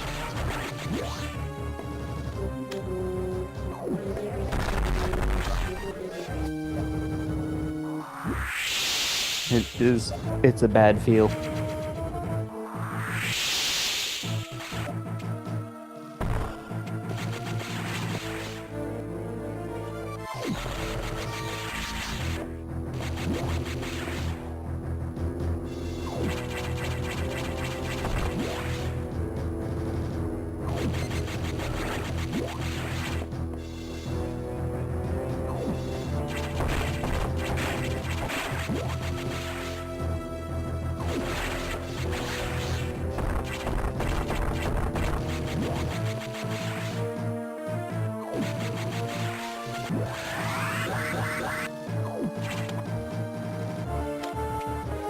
So sector 4 here is coming up the hardest sector of cleanup.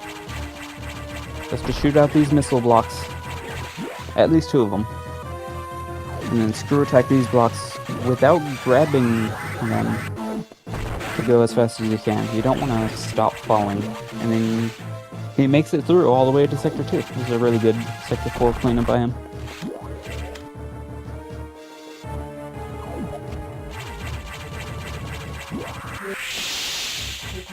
Crumble City.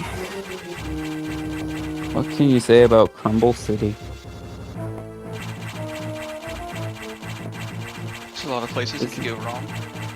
Yeah. This is definitely a place where you can literally fall behind. Oh gosh.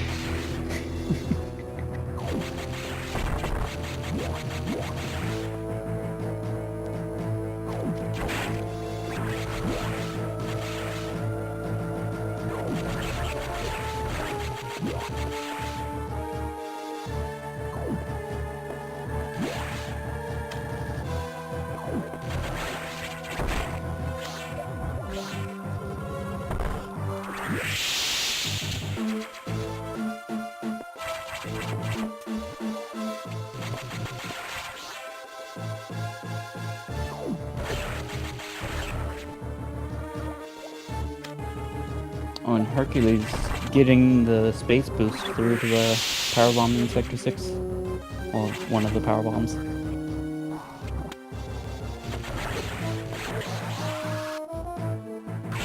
That always feels good to get. I wouldn't know. Because if you go for it and miss it, yeah, if you go for it and miss it, you lose quite a bit of time. I've gone in it one time in practice. It's That was tough. what I It's did over and over again. KrunchyLex opting to freeze the rippers here. Unfortunately, not quite underneath the platform.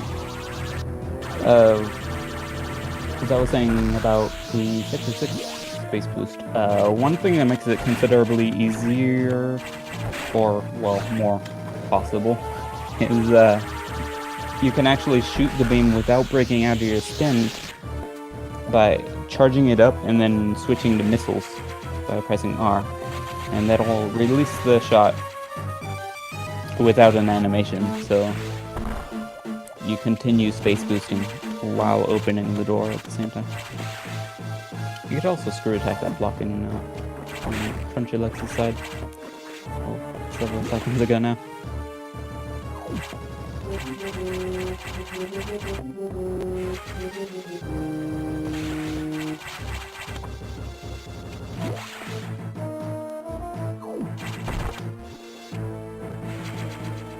There are quite a few differences, that being one of them, between Fusion and Zero Mission.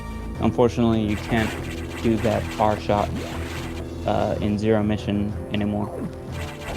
What you can do, however, is you can break out of your spin while continuing to rise in your jump by pressing up or down.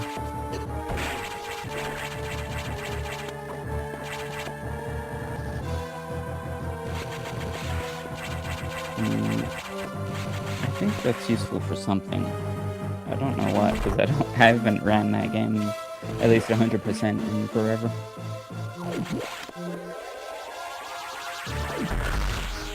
Polesmore, can you tell us anything? If you're still in chat. Ooh, going for... Okay, well, Hercules went for the space boost on the right side of Sector 6 as well. Luckily, he got far enough to actually get into the room so he could start doing the puzzle instead of having to charge another speed boost.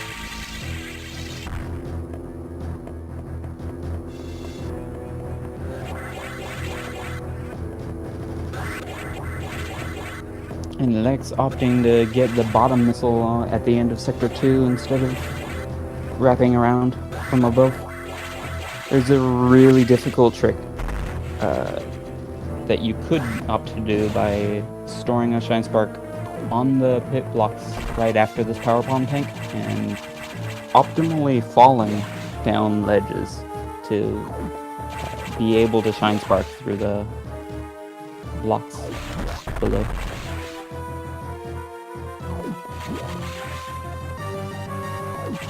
But if you fail it, it is slower than just getting the bottom one first.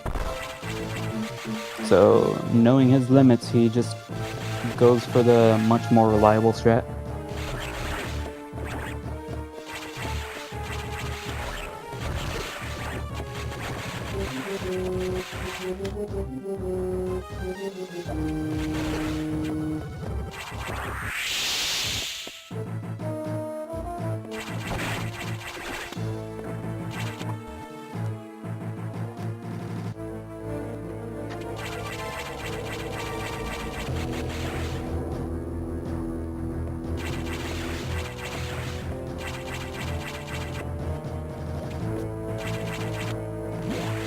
I definitely love cleanups. By far my favorite part of probably my favorite part of the game, even though I don't run 100%. It's like 100% cleanup is just so much fun.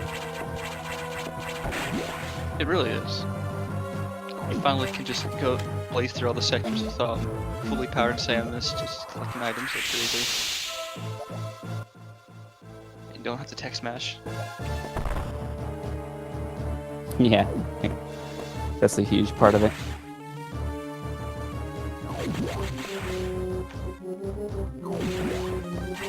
It's similar in Metroid Other M. People are so upset about the story, rawr, but like with the cleanup, there's no interruption. You're just like freestyling through sectors. It's pretty fun. And you could actually skip cutscenes in Other M. That's a nice. That's one thing that. You don't have to listen to the story if you don't one want improvement. Yeah, one improvement they made over Fusion.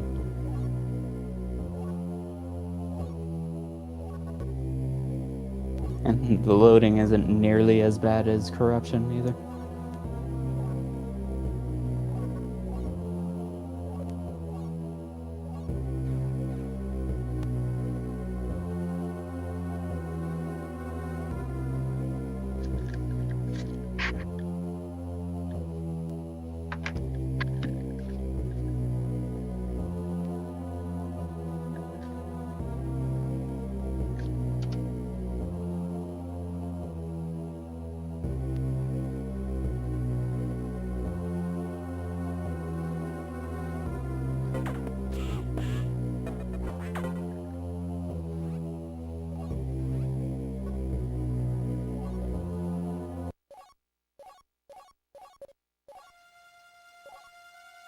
I think the main problem with running Fusion and Other M is that you can't help but compare them, like, pacing-wise to other Metroids, which are usually just pretty much non-stop. But if you compare it to like a Zelda or something, it's much faster paced. And people love running 3D Zeldas, despite the massive amount of plot you have to mash through. So I don't know. I think they may actually be worthwhile speed games, after all.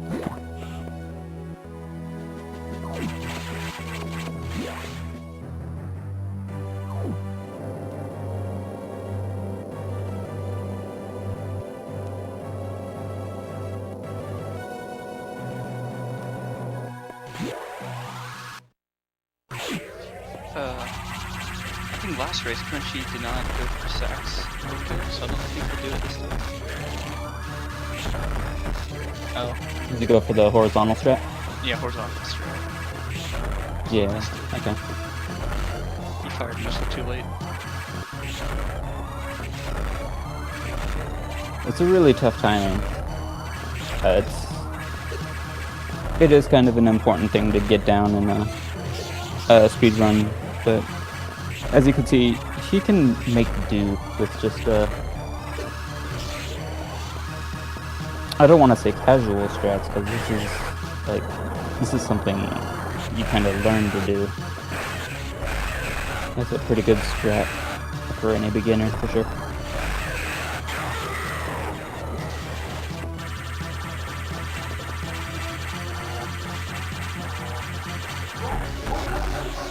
The faster strat being a stun lock, where you just keep it frozen, but it's a really tight timing to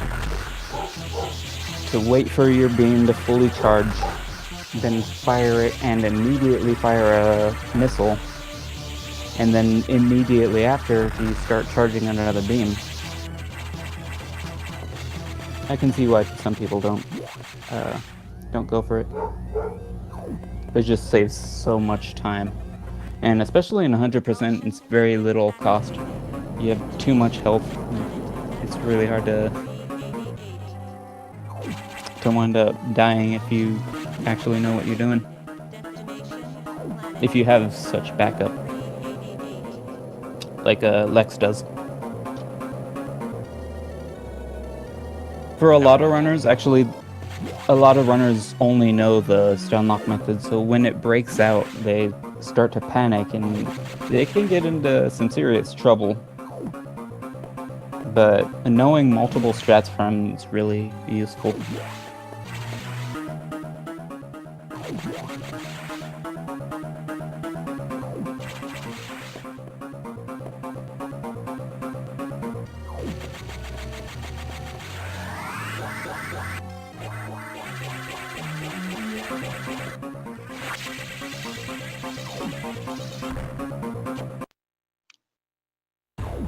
Let's see if Crunchy goes for Pogo.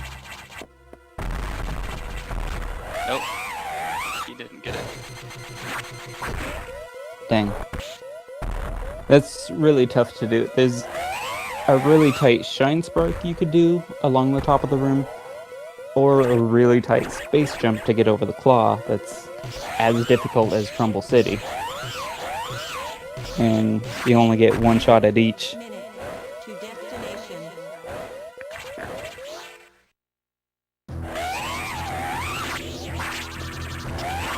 Oh, Crunchy. That's still a quick kill on Mega.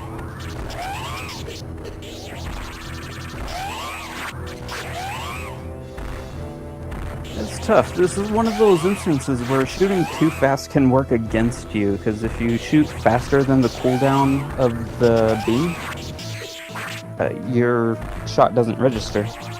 And you just wind up shooting at half speed as you're mashing. So you gotta slow down to go fast.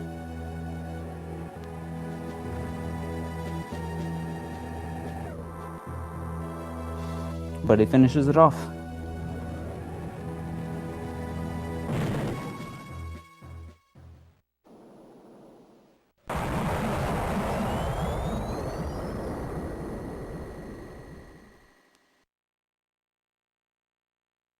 And a bit of trivia, I see people are talking about the suits that the SAX is wearing and that Samus has at the beginning of the game. It looks like she's wearing the Varia suit, but this takes place after Other M, which has a bit of a change to the way Gravity Suit works.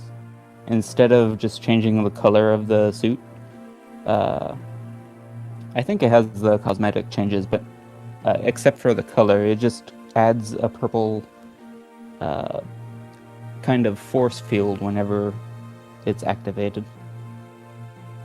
When you're in water or heavy gravity. So it is still the same color as the Fusion intro.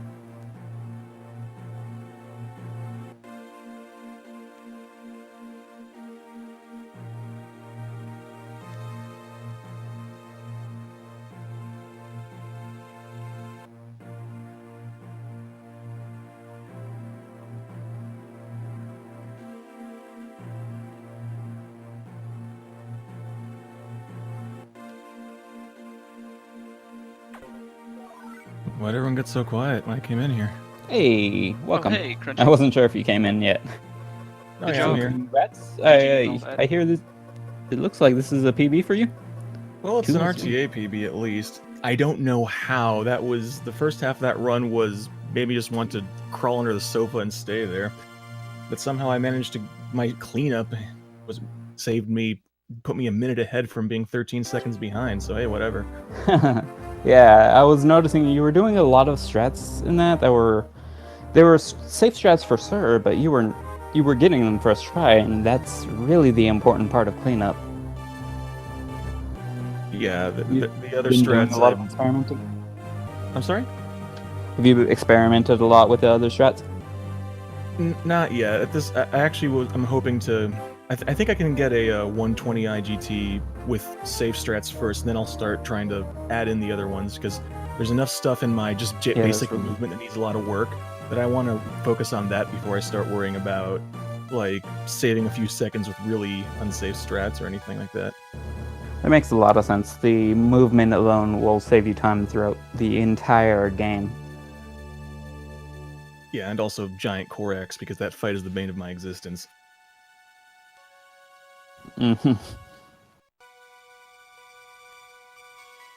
And getting that crumble power bomb in Sector 6 second try must I'm have an felt pretty idiot. good, huh? Hey, Hey, Herc. Herc. Hey, Herc. Yep. That's okay. Almost made it up. If only I wasn't 50 seconds behind my PB. Did you get a? You got a 2:03, and I finished with it. Yeah, I was done anytime. It's not gonna go well.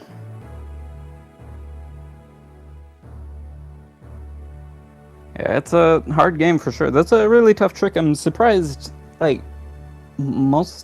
half of the runners always go for that without saving. You just feel I that won. confident with that skip. Pretty much It's the consistent. I should have not done it. Because I knew I wasn't gonna get it. The moment I didn't blow out both blocks, the moment that I only destroyed one of them was the moment I should have not proceeded. But I was like, what's the worst that could happen? If anything, I'll just jump over the missile. You almost made the jump over it. Just a second too slow. there's a really tight timing, and it's kind of hard to gauge exactly when you're gonna unfreeze too, because you don't want to mash because you won't jump high enough, right? I believe so. Yeah, you want to like get it as soon as you unfreeze, like the moment you unfreeze. Like, ugh. Other than that, it was a pretty good run. My first one was way better than the one that I just had. I was only behind by like 10 seconds when I died. By eye doors as well. Like, I had no beams the first time through on the first door, and then like 3 on the second door, and then this time around, the first 2 doors, I had like 11 beams. Like, Dang. it just the RNG was not great. Oh, the fastest animals you could possibly get. I was happy about that. Crunchy had some really good Yeah. animals too. Like you both had really good animal RNG. Animals are friends. Pretty good day for animals today. I thought that, like, my animals, I thought I was going to have to sit there for a while, because I only saw 2 come out, and then I saw 3 of them line up, and I was like, what? Like,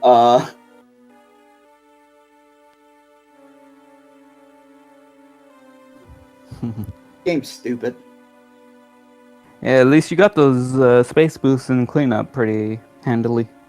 I mean, yeah. They weren't terrible, but like, practice them enough, you can get them pretty consistently. The one I was upset that I didn't get was the one in Sector 3, lower Sector 3, because the door just didn't open. Yeah, that happens a lot. It's just the way the beam oscillates. It just sometimes misses the door. I will say, though, the bracket of this is going to be really interesting. Each bracket. The top, like, whatever It's we been do. Like, all over the place because of how volatile the dude, runs have been. Everyone's been dying. It's just been ugh. This is so bad. Luckily, Yeah. with the Swiss system, like, even if a player screws up and dies, they will still get to play in every round. Yeah.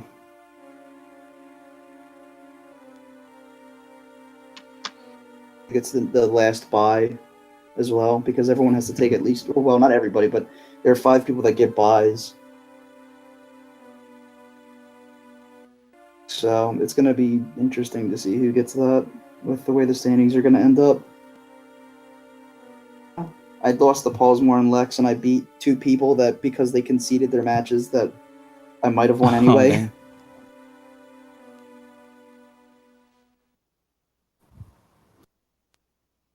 That makes it funny better. That's pretty unfortunate. I won 2 because of people dying, and 1 because the person had to basically I forget who it was. They were moving. Who the heck? I don't JC. remember. JC was. I think it was JC. Woo! Yeah, it was 109!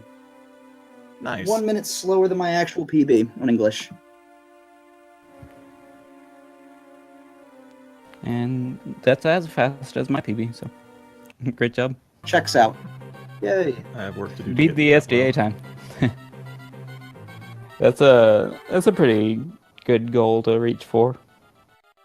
109 is really free once you do like you practice cleanup and everything. Like if you can get a pretty decent cleanup, you can easily get sub 110. I remember That when also- Kirby Master offered for GDQ for 100%. He was practicing cleanup like every day for like a couple weeks, I think. Yeah.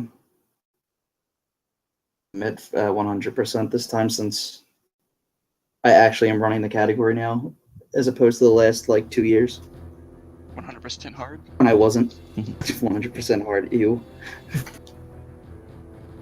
Older though. I mean, I could totally put that in my submission and just make my submission a horrible meme. Like I am the world record holder, Just only runner as well.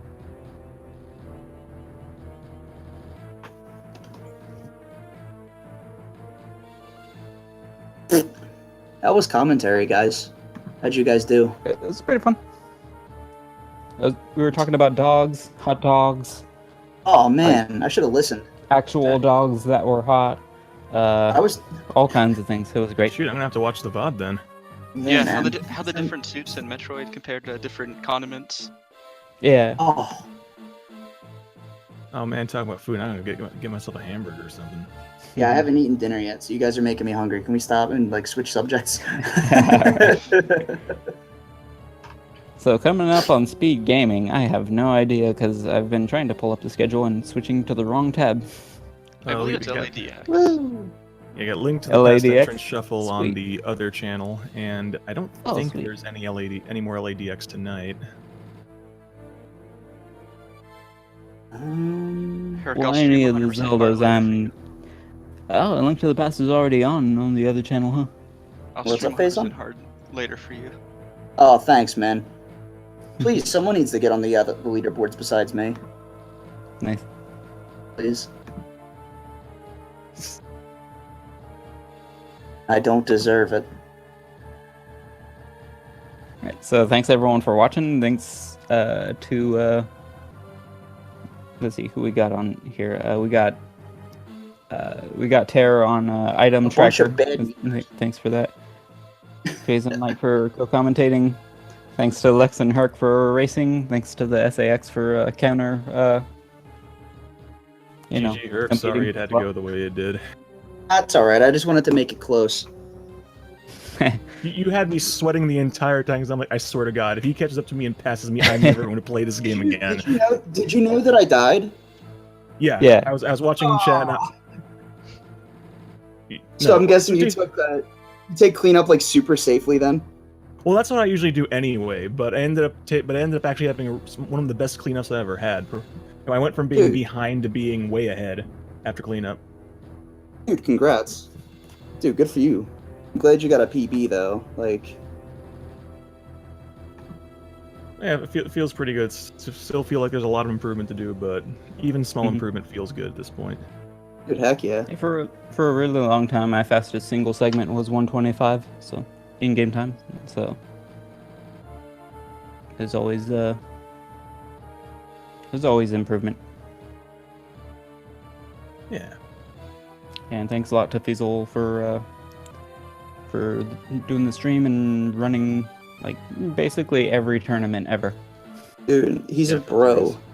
He's like the coolest dude ever. Speaking of tournaments, I guess while I'm here, I am doing I'm like running the Pokemon Cinco Bingo tournament.